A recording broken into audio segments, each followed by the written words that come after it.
والذاریات ذروا فالحاملات وقرا فالجاریات یسرا فالمقسمات امرا انما توعدون لصادق وان الدین لواقع والسماء ذات الحبك انکم لفی قول مختلف یؤفک عنہ من افک قتل الخراصون الذين هم في غمرة ساهون يسألون أيان يوم الدين يوم هم على النار يفتنون ذوقوا فتنتكم هذا الذي كنتم به تستعجلون إن المتقين في جنات وعيون آخذين ما آتاهم ربهم إنهم كانوا قبل ذلك محسنين كانوا قليلا من الليل ما يهجعون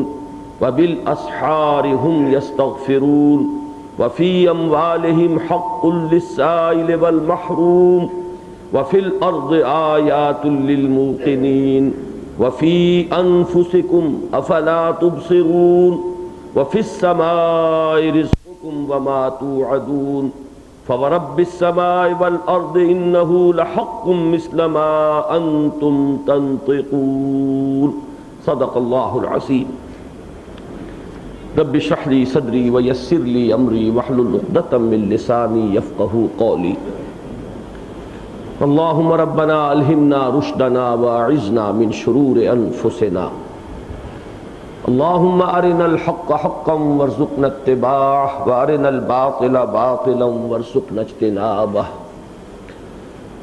اللهم ربنا آنس وحشتنا في قبورنا وارحمنا بالقرآن العظيم اللهم ارحمنا بالقرآن العظيم اللهم اجعله لنا إماما ونورا وهدى ورحمة اللهم ذكرنا منه ما نسينا وعلمنا منه ما جہلنا وارزقنا.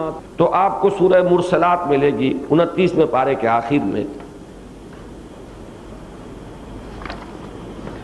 والمرسلات عرفا فالعاصفات عصفا والناشرات نشرا فالفارقات فرقا فالملقيات ذکرا عذرا او نذرا انما توعدون لواقع. ذرا آگے چلتے ہیں تو سورۃ النازعات ہے. والنازعات غرقا والناشطات نشطا والسابحات سبحا فالسابقات سبقا فالمدبرات امرا یوم ترجف الراجفة تتبعها الرادفة. اور اس اسلوب سے شروع ہونے والی آخری صورت ہے آخری پارے میں والعادیات ضبحا فالموریات قدحا فالمغیرات صبحا فأثرن به نقعا فوسطن به جمعا ان الانسان لربه لکنود. تو یہ 5 صورتیں ہیں جن کا آغاز جو ہے ایک اسلوب سے ایک سٹائل سے. اس میں جو باتیں ذرا نوٹ کرنے کی ہیں جس میں سے ایک بات اہم ہے اور پہلی بات جو عرض کر رہا ہوں وہ صرف ایک دلچسپی کی چیز ہے یاد رکھنے کے لیے کہ انہی کے حوالے سے اصل میں مینٹل ایسوسیشنز قائم ہوتی ہیں اور اس سے پھر کچھ چیزیں ہمارے ذہن نشین ہوتی ہیں اور ہمارے حافظے میں بھی محفوظ ہوتی ہیں. آپ دیکھیں گے کہ اس میں ایک تدریج ہے. سورۃ الصافات میں 3 آیات ہیں, سورۃ الذاریات میں 4 آیات ہیں, سورۃ المرسلات میں اگر 6 آیات ہیں لیکن وہاں بھی عذراً اور نذراً ایک آیت جو ہے وہ اصلاً قسم پر مشتمل نہیں ہے بلکہ ایک وضاحت پر مشتمل ہے, لہذا وہاں بھی 5 آیات ہیں. سورۃ النازعات میں بھی 5 آیات ہیں اور سورہ عادیات میں بھی 5 آیات ہیں. تو 3 4 5 5 5 یہ قسموں کی ترتیب ہے. یہ تو ہے صرف ایک دلچسپی کی چیز, اس کی بھی کوئی کانوٹیشن, اس کا بھی کوئی ہوگا مفہوم, لیکن یہ ہے کہ یہ ابھی معاملات ایسے ہیں کہ جن کے بارے میں کوئی حتمی بات کہنا ممکن نہیں ہے, واللہ اعلم. لیکن ایک بات بہت اہم ہے, اس سے چونکہ آج کے ہمارے درس کی ایک بہت اہم بحث متعلق ہے, اس کو یہی نوٹ کر لیں کہ عطف جو ہے عربی زبان میں 2 ہیں حروف عطف, واو اور فا. واو جو ہے وہ صرف حرف عطف ہے, اضافی معنی کوئی نہیں دیتا اور مغایرت کرتا ہے معطوف اور معطوف علیہ میں. جس چیز پر جس چیز کے ذریعے سے واو کے ذریعے سے عطف کیا گیا ہے, یہ 2 چیزیں جو جوڑی گئی ہیں واو کے ذریعے, ان کے مابین مغایرت ہوگی, یہ ایک شے نہیں ہو سکتی, بلکہ یہ عطف اور معطوف علیہ اور معطوف میں ایک مغایرت ہے. لیکن دوسرا حرف ہے فا. فا میں یہ ہے کہ مغایرت لازمی نہیں ہے بلکہ ایک ہی کوئی چیز ہوگی، اور نمبر دو یہ کہ اس میں کوئی ترتیب ہوگی کہ پہلے کوئی بات، پھر دوسری بات، پھر تیسری بات. جبکہ واو سے جو حذف کیا جائے گا اس میں نہ ترتیب کا کوئی معاملہ ہوگا اور پھر مغایرت لازمی ہوگی. جبکہ فا میں مغایرت نہیں ہوگی بلکہ یہ کہ ایک ہی کوئی چیز ہے جس کے بارے میں کہا جا رہا ہے یہ پھر یہ پھر یہ پھر یہ. تو یہ فا جو ہے یہ تعین کرتا ہے کہ یہ کوئی ایک ہی شے ہے جس کے مختلف مدارج اور مراحل کا ذکر کیا جا رہا ہے. جبکہ واو جو آئے گا تو اس کے اندر وہ اشیاء مختلف ہو جائیں گی. تو یہاں ہم نے دیکھا کہ سورہ صافات میں یہ 3 آیات آئیں اور اس میں 2 حرف عطف آئے لیکن دونوں فا ہیں، وہاں واو نہیں ہے. سورہ زاریات جو آج ہم پڑھ رہے ہیں یہ 4 آیات ہیں، اس میں 3 عطف ہوں گے. ایک تو پہلی آیت ہے جس پر کہ سب کو عطف کیا جا رہا ہے. یہاں بھی ہم دیکھ رہے ہیں کہ کل عطف جو ہے وہ فا سے ہو رہا ہے. سورہ مرسلات میں اکثر فا سے ہے لیکن ایک واو سے بھی آیا ہے. سورہ نازعات میں 4 عطف آئیں گے 5 آیتوں میں، وہاں تقسیم برابر ہے. 2 مرتبہ فا کا حرف آیا ہے اور 2 مرتبہ ہی ما کا آیا ہے. اور عادیات میں پھر کل کا کل فا کے ذریعے سے عطف کیا گیا ہے. یہ صرف ابھی تو آپ نوٹ کر لیجئے اعداد و شمارات کے اعتبار سے، اور ایک یعنی آبزرویشن اور ڈیٹا ہے اس کو سامنے رکھ لیجئے. اس کا ہمارے آج کے درس سے تعلق کیا ہے وہ بعد میں آئے گا. وَالزَّارِيَاتِ ذَرْوًا فَالْحَامِلَاتِ وِقْرًا. ان 2 آیات کے مفہوم میں اجماع ہے امت کا، ابتدا سے لے کے آج تک، سلف سے خلف تک کوئی اختلاف نہیں. زاریات ذرون اصل میں لفظ آتا ہے ذرون کسی چیز کو بکھیرنے کے لیے، اور اس پر اجماع ہے کہ اس سے مراد ہے ہوائیں. تیز ہوائیں جب چلتی ہیں تو گرد و غبار اٹھاتی بھی ہیں اور بکھیر بھی دیتی ہیں، پوری فضا کے اندر منتشر کر دیتی ہیں. تو قسم ہے ان ہواؤں کی کہ جو گرد و غبار کو اڑاتی ہیں اور بکھیر دیتی ہیں. اس میں کوئی اختلاف نہیں، لہذا اس میں مزید کسی بحث کی ضرورت نہیں. وَالزَّارِيَاتِ ذَرْوًا، وا جو ہے یہاں پر یہ حرف عطف نہیں ہے بلکہ یہ حرف قسم ہے. واللہ، اللہ کی قسم ہے. والعصر، زمانے کی قسم ہے. اور قسم کے بارے میں یہ بحثیں بہت مرتبہ ہو چکی ہیں کہ قرآن مجید میں اللہ تعالیٰ نے جو قسمیں کھائی ہیں ان میں جن چیزوں سے قسمیں کھائی ہیں ان کی کوئی تعظیم پیش نظر نہیں ہے، ان کی عظمت کا اظہار پیش نظر نہیں ہے، بلکہ مجرد شہادت اور گواہی. یعنی اگر ترجمہ ہم یہ کریں گے، گواہ ہیں وہ ہوائیں جو غبار اڑاتی ہیں اور بکھیرتی ہیں. شاہد ہیں وہ ہوائیں، وہ تیز و تند ہوائیں کہ جو غبار اٹھاتی ہیں، اڑاتی ہیں اور منتشر کر دیتی ہیں. فَالْحَامِلَاتِ وِقْرًا. پھر یہ چونکہ فا یہاں پر آ رہا ہے اور اس آیت میں بھی ابھی میں وہ بحث نہیں کر رہا فا اور وا کی، بلکہ یہ کہ چونکہ اس میں بھی اجماع ہے کہ اس سے بھی مراد ہے، لفظی ترجمہ ہوگا پھر اٹھانے والی بوجھ کو. وقر اور وقر یہ دونوں کا معنی ہے بوجھ. وہ کان کے بارے میں بھی آتا ہے کہ ان کے کانوں میں وقر ہے، بوجھ ہے، یہ کچھ نہیں سن سکتے. ثقل جسے کہتے ہیں ثقل سماعت، تو وقر یہ ہوائیں اٹھاتی ہیں. حاملات حمل سے ہے، حاملہ اٹھانے والی، اور حاملات اس کی جمع ہے. پھر اٹھانے والیاں بوجھ کی، اس سے بھی مراد ہوائیں ہیں. کس چیزوں کو اٹھاتی ہیں؟ وہ بادلوں کو اٹھاتی ہیں. آپ اندازہ نہیں کر سکتے کہ کتنے لکھوکھا ٹن پانی کے بخارات کو یہ ہوائیں جو ہیں بادلوں کی شکل میں لیے پھرتی ہیں. پھر یہی پانی ہے کہ جو برستا ہے بارش بن کر. اس میں کچھ لوگوں نے جدید دور میں آ کے نکتہ نوازی یہ بھی کی ہے، جس طریقے سے کہ سائنٹیفک انداز میں تفسیر کرنے کا رجحان بر صغیر میں پیدا ہوا سر سید احمد مرحوم کے بعد سے، بلکہ ان کے زمانے سے کہنا چاہیے. تو مصر میں بھی یہ 2 مراکز رہے ہیں اسلامی ثقافت کے، یعنی غیر عرب مسلم دنیا میں بر صغیر پاک و ہند، اور جو عرب مسلم ورلڈ ہے اس میں مصر. یہ 2 ہے کہ جو علم میں، فن میں، بیداری میں، ہر اعتبار سے یہ گویا کہ امامت کے منصب پر رہے ہیں عالم اسلام میں. تو جیسے ہمارے ہاں سر سید اور ان کا مکتب فکر ڈیولپ ہوا، اسی طریقے سے مصر میں بھی ایسے مفسرین اٹھے ہیں. اب چونکہ جدید معلومات میں بڑی عمدہ ایک بات ہے، اس کا اس سے یعنی ربط جڑتا ہے، اس لیے ہمیں اس کے قبول کرنے میں بھی کوئی قباحت نہیں ہے. اس لیے کہ یہ اصول میں بیان کر چکا ہوں کہ سائنٹیفک فینومینا جو ہیں ان کا اگر ہم کوئی اضافہ کریں سابق جو ہمارے بزرگوں کی تفسیریں ہیں اور ان کی تعویلات ہیں تو اس میں قطعاً کوئی حرج نہیں ہے. اس لیے کہ یہ چیزیں وہ ہیں کہ ان کا اس وقت علم کا دائرہ محدود تھا، اگر اس حقیقت تک ان کی رسائی نہیں ہو سکی تو اس پر کوئی طعن نہیں ہے، اس میں ان کا کوئی عیب نہیں ہے، کوئی ان کی تقصیر نہیں ہے۔ لیکن جہاں تک عمل سے متعلق آیات ہیں اور جو احکام شریعت سے متعلق آیات ہیں، ظاہر بات ہے کہ اس میں ہمیں پیچھے جانا ہوگا، اس لیے کہ جو جتنا حضور صلی اللہ علیہ وسلم کے زمانے سے قریب ہے اتنا ہی وہ عملی تشریح جو حضور نے کر کے دکھائی وہ اس سے قریب تر ہے۔ اس پہلو سے ہمیں ان چیزوں میں تو جتنا پیچھے جا سکے یہ ہمارا اصول ہونا چاہیے۔ البتہ یہ کہ سائنٹیفک فنومینا کی تعبیر و تشریح میں اگر کوئی نئی بات بھی سامنے آئے اور جو اس کے سیاق و سباق سے بھی مختلف اور متضاد نہ ہو تو اس کے قبول کرنے میں کوئی چیز مانے نہیں۔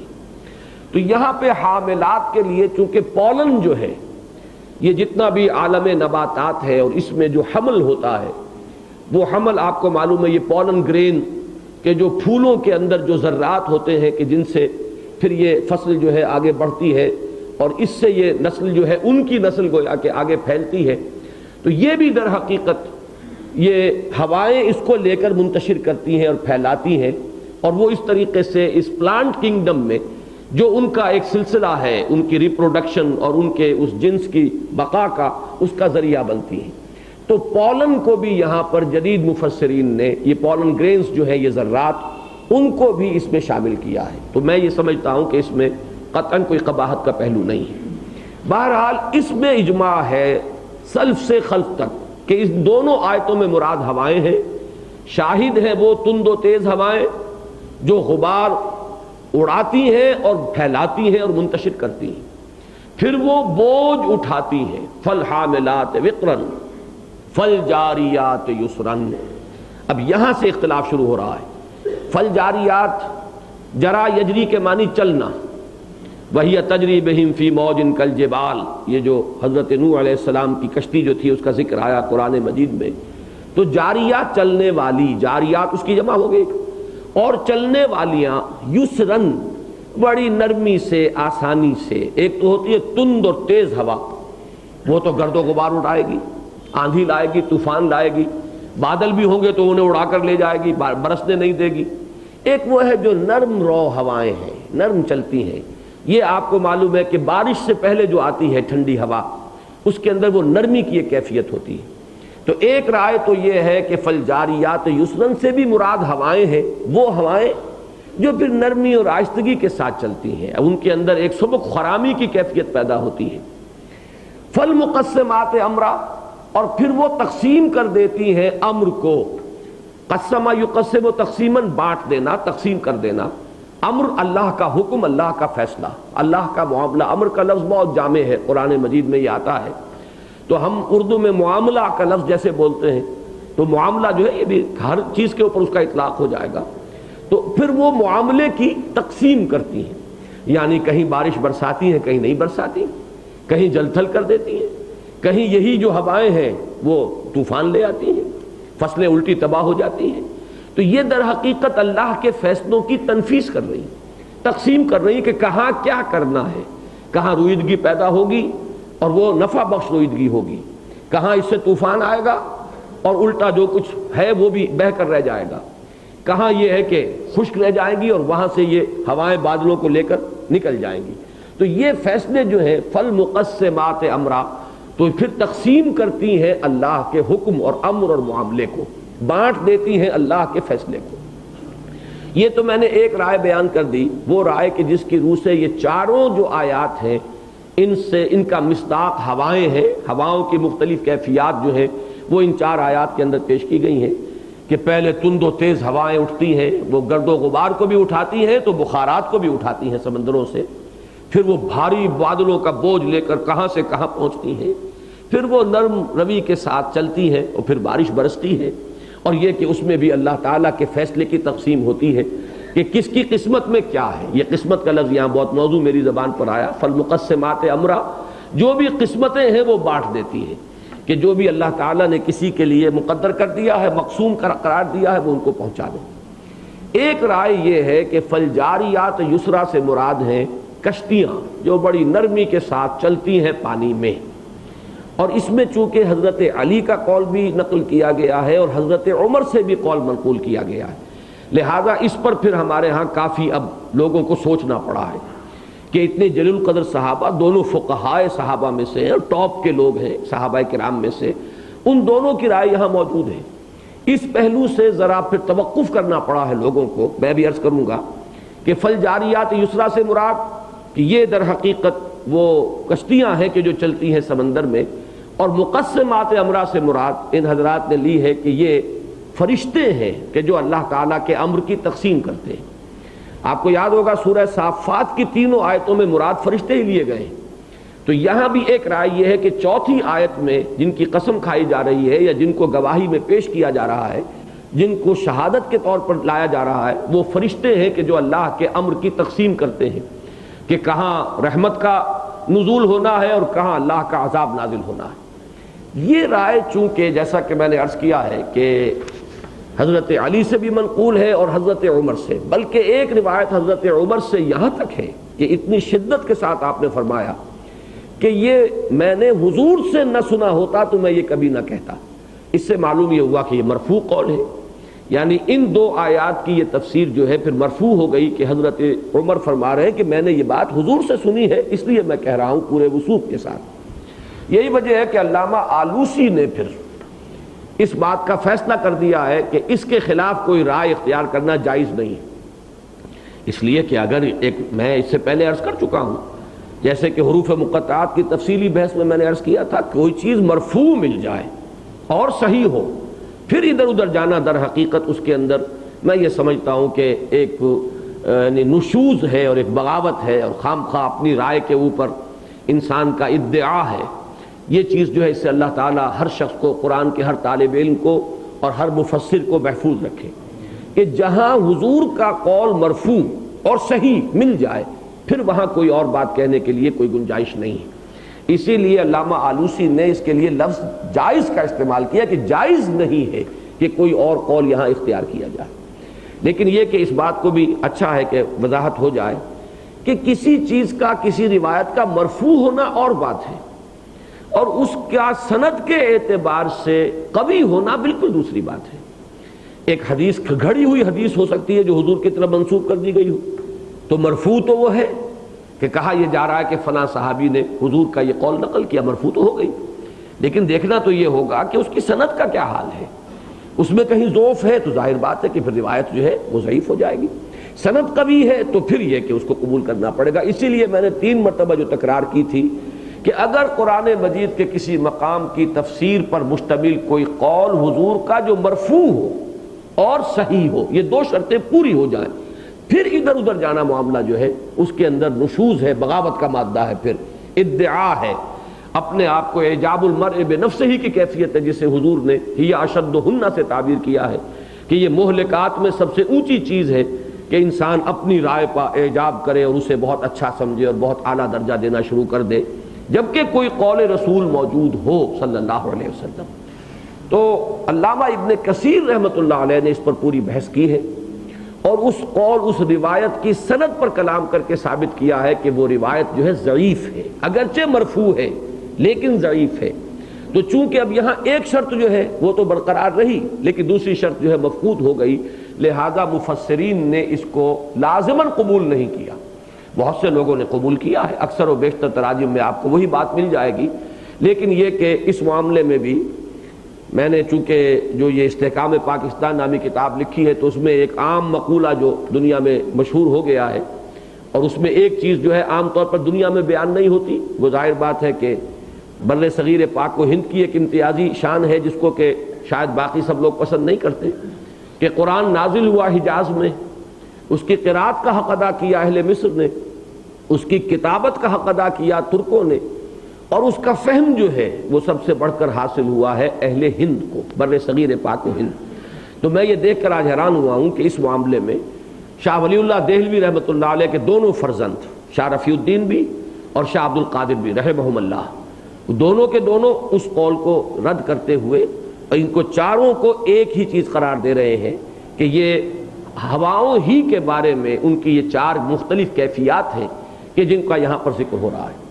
پھر حضرت شیخ الہند مولانا محمود حسن جو میرے نزدیک 14ویں صدی ہجری کے مجدد ہیں، انہوں نے بھی اسی قول کو اختیار کیا ہے، اور بھی بعض پھر ان کے تتبع میں ہمارے ہاں اہل ہند نے اس قول کو اختیار کیا ہے، لیکن اکثر آپ دیکھیں گے باہر کہ وہاں یہ قول نہیں ہے، بلکہ وہی قول جو حضرت عمر کی طرف یا حضرت علی کی طرف منسوب ہو گیا ہے، حالانکہ حافظ ابن کثیر یہ فیصلہ دے چکے ہیں کہ وہ روایت ضعیف ہے، اس کے باوجود وہ آپ کو باہر کی جو تفاسیر ہیں ان میں زیادہ تر وہی قول ملے گا۔ اس ضمن میں مولانا امین احسن اصلاحی صاحب نے ایک بڑی عمدہ دلیل دی ہے، اس کا تعلق ہے اس فا اور وا سے جس کا میں نے ذکر کیا تھا، کہ جہاں حرف وا آتا ہے ظاہر بات ہے کہ جو حرف بھی آیا ہے وہی الفاظ مجھے یاد آ جاتے ہیں غالب کے کہ زیر ہر لفظ غالب چیدام میں خانہ ہے، ایک ایک لفظ اور ایک ایک حرف کے نیچے معانی کا ایک سمندر ہے اور معانی کا ایک خزانہ ہے۔ تو اسی طریقے سے قرآن مجید میں یہ حروف کا بھی ذرا سا عدل بدل جو ہے یہ ایسی تو نہیں ہے، یہ اللہ تعالیٰ کا کلام ہے۔ تو فا جو ہے جہاں یہ فا آئے گا وہاں گویا کہ ایک ہی شے مراد ہوگی، اور اس میں ایک ترتیب زمانی بھی ہوگی کہ پہلے ایک کیفیت ہے، پھر دوسری کیفیت ہے، پھر تیسری کیفیت ہے، پھر چوتھی کیفیت ہے۔ تو یہ تیز و تند ہوائیں جو سمندروں پر چلتی ہیں وہ وہاں سے بخارات کو اٹھاتی ہیں، یہ ہوا والذاریات ذرون۔ اب یہاں پر بھی عام طور پر جو گرد و غبار اڑانے والی بات آئی ہے اس کی بجائے جب ہم اس ترتیب کو ذہن میں رکھیں گے تو بخارات اٹھانے والی اور سمندر کا پانی ہی ہے جس کو وہ اڑا کر لے جاتی ہیں۔ پھر فالحاملات وقرن، اب وہ بادل بنتے ہیں اور کتنے بھاری بھرکم بادل، پھر ان کو لے کر وہ چلتی ہیں۔ فالجاریات یسرن، پھر جب بارش برسنی ہوتی ہے اس سے پہلے وہ نرم ہوا جو چلتی ہے۔ فالمقسمات امرا، اور پھر وہ تقسیم کرتی ہیں اللہ تعالیٰ کے امر اور اللہ تعالیٰ کے فیصلے کو، تنفیذ کرتی ہیں اللہ تعالیٰ کی قسمت کو جو اللہ نے طے کر دی ہے، جس کے لیے جو فیصلہ کیا ہے۔ تو میرے نزدیک یہ دلیل جو ہے یہ بہت قوی ہے، اور اس میں چونکہ پھر تائید حاصل ہو رہی ہے شاہ عبد القادر رحمۃ اللہ علیہ کی، شاہ رفیع الدین رحمۃ اللہ علیہ کی، مولانا محمود حسن رحمۃ اللہ علیہ کی، تو میں پھر اب جزم کے ساتھ یہی رائے جو ہے آپ کے سامنے رکھ رہا ہوں۔ والذاریات ذروا فالحاملات وقرا فالجاریات یسرا فالمقسمات امرا۔ اب یہ تو ہوئی قسمیں، اب مقسم علیہ آ رہا، کس چیز پر قسم کھائی؟ انما توعدون لصادق وان الدین لواقع۔ توعدون یہ مجہول کا صیغہ ہے فعل مضارع سے، لیکن کس حرف سے ہے؟ وعدے سے ہے یا وعید سے ہے؟ ان دونوں کا امکان موجود ہے۔ انما توعدون، جس چیز کا تم سے وعدہ کیا جا رہا ہے وہ البتہ سچا ہے۔ لام جو ہے یہ پھر حرف تاکید کے لیے ہوتا ہے، انما توعدون لصادق، اسی لیے بعض ترجموں میں آپ دیکھتے البتہ کا لفظ لگاتے ہیں، حالانکہ وہ اردو میں پھر وہ انمل بے جوڑ سی ہو جاتی ہے عبارت، لیکن مترجمین اس کا اہتمام کرتے ہیں کہ کسی حرف جو ہے قرآن مجید کا اس کا حق ادا ہونے سے رہ نہ جائے، ورنہ بامحاورہ ترجمہ ہوگا یقیناً جس چیز کا تم سے وعدہ کیا جا رہا ہے وہ سچا ہے، یا یہ کہ جس چیز کی تمہیں دھمکی دی جا رہی ہے وہ سچی ہے۔ انما توعدون لصادق وان الدین لواقع، اور یقیناً جزا و سزا اور دین فیصلے یہ ہو کر رہنے والے ہیں، لازماً ہوں گے۔ یہ دو آیات ہیں یہاں پر کہ جو مقسم علیہ ہیں جن پر کہ قسم کھائی گئی۔ پہلی بات تو یہ ہے کہ سورہ صافات سے ذرا تقابل کیجئے، اور سورہ صافات کے ساتھ جو تعلق سورہ صاد کا ہے اور اس سورہ مبارکہ کی ایک نسبت جو سورہ قاف سے ہے اس کے حوالے سے بڑی ایک عظیم حقیقت سامنے آئے گی۔ سورہ صافات جو ہے وہ ان دو گروپوں میں ہے، مکی صورتوں کے وہ دو گروپ جن میں اصل مضمون جو ہے وہ توحید ہے۔ میں اب اس میں تفصیل میں نہیں جاؤں گا، یہ مضامین میں پوری تفصیل سے بیان کر چکا ہوں، پہلے بارہا بیان کیے ہیں، اور اس مرتبہ بھی اس درس کے آغاز سے پہلے میں ان چیزوں کا اجمالاً بیان کر چکا ہوں، لہذا تفصیل میں نہیں جاؤں گا کہ وہ 6 جو بڑے بڑے گروپ بنتے ہیں مکی صورتوں کے قرآن مجید میں، ان میں سے 2 کا مرکزی مضمون ہے رسالت، 2 کا مرکزی مضمون ہے توحید، اور 2 یہ آخری جو اب شروع کیے ہم نے ان کا مرکزی مضمون ہے آخرت۔ تو یہ 3 گروپ بن جاتے ہیں۔ ان میں سے اب دیکھیے کہ والصافات صفا فالزاجرات زجرا فالتالیات ذکرا ان الہکم لواحد۔ مقسم علیہ کیا تھا؟ توحید، یقیناً تمہارا الہ، تمہارا معبود ایک ہی الہ ہے، جبکہ یہاں کیا ہے؟ والذاریات ذروا فالحاملات وقرا فالجاریات یسرا فالمقسمات امرا انما توعدون لصادق وان الدین لواقع۔ تو گویا کہ گروپس کے مختلف ہونے نے جو عمود مختلف کر دیے ہیں، ان کے اعتبار سے یہ ایک آپ کو گواہی مل گئی، اور یہ ایک مثال، یہی مثال اس سے پہلے ہم سورہ قاف میں اور سورہ صاد میں دیکھ چکے ہیں۔ فرق صرف یہ ہے کہ وہاں صافات پہلے ہے، سورہ صاد بعد میں ہے، یہاں سورہ قاف پہلے ہے اور سورہ ذاریات بعد میں ہے۔ لیکن وہ نسبت ہم دیکھ چکے ہیں کہ وہاں کیا تھا، صاد والقرآن ذی الذکر،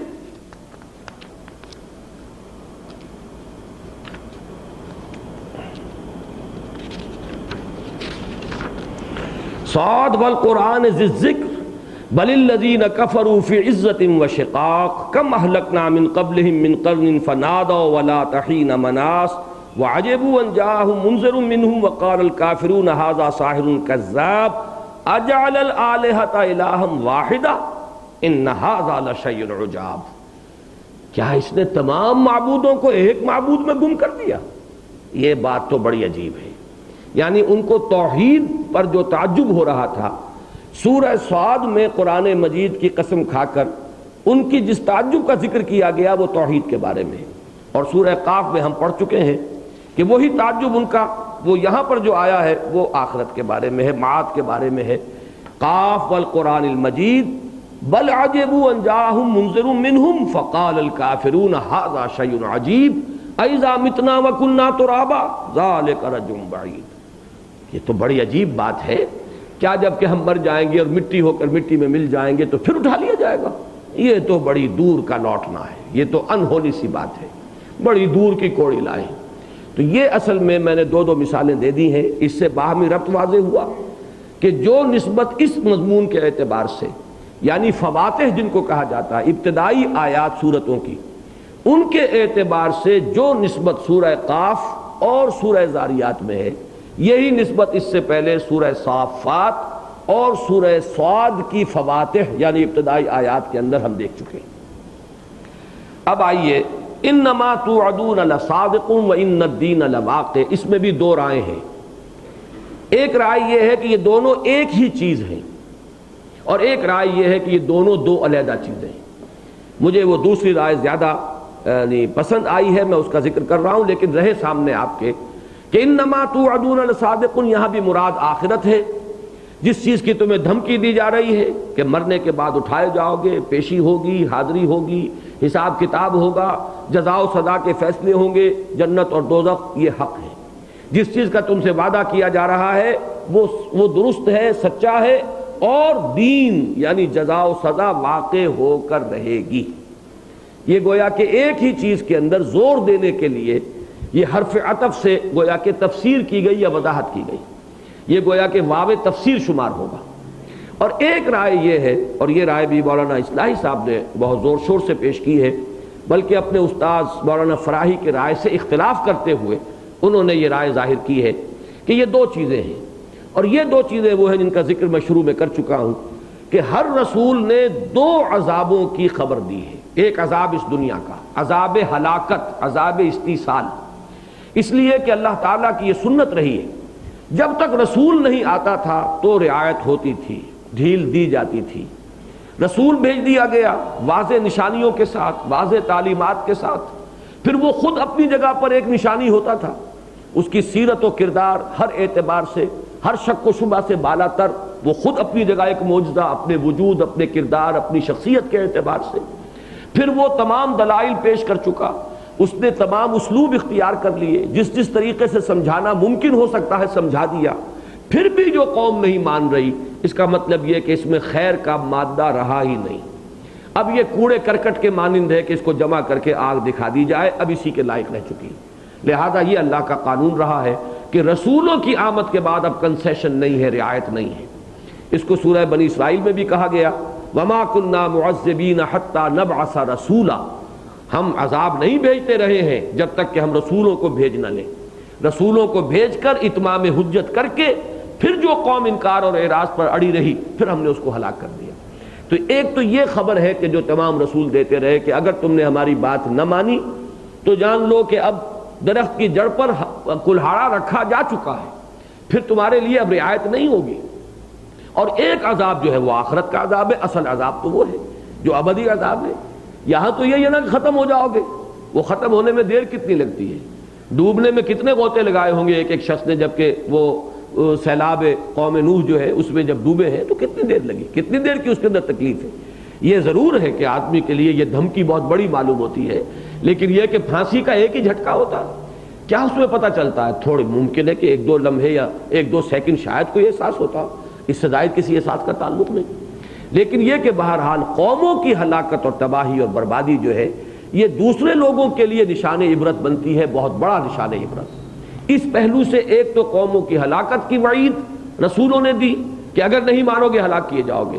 تو مولانا اصلاحی صاحب کی رائے جس سے مجھے اتفاق ہے وہ یہ ہے کہ انما توعدون لصادق، اس میں اصل میں ذکر ہو رہا ہے وہ وعید، عذاب استیصال کی وعید، جس چیز کی تمہیں دھمکی دی جا رہی ہے وہ ہو کر رہے گا، وہ سچ ہے، درست ہے، یہ دھوس نہیں ہے، یہ خامخواہ کی لفاظی نہیں ہے، یہ تمہیں صرف جس کو آپ کہتے ہیں سنسنی خیزی، کہ یہ صرف سنسنی پیدا کرنے والی بات نہیں ہے، بلکہ در حقیقت یہ ایک واقعہ ہے، یہ اٹل اور سدی معاملہ ہے۔ انما توعدون لصادق وان الدین لواقع، اور وہ دین جو ہے جزا و سزا وہ بھی واقع ہو کر رہنی ہے۔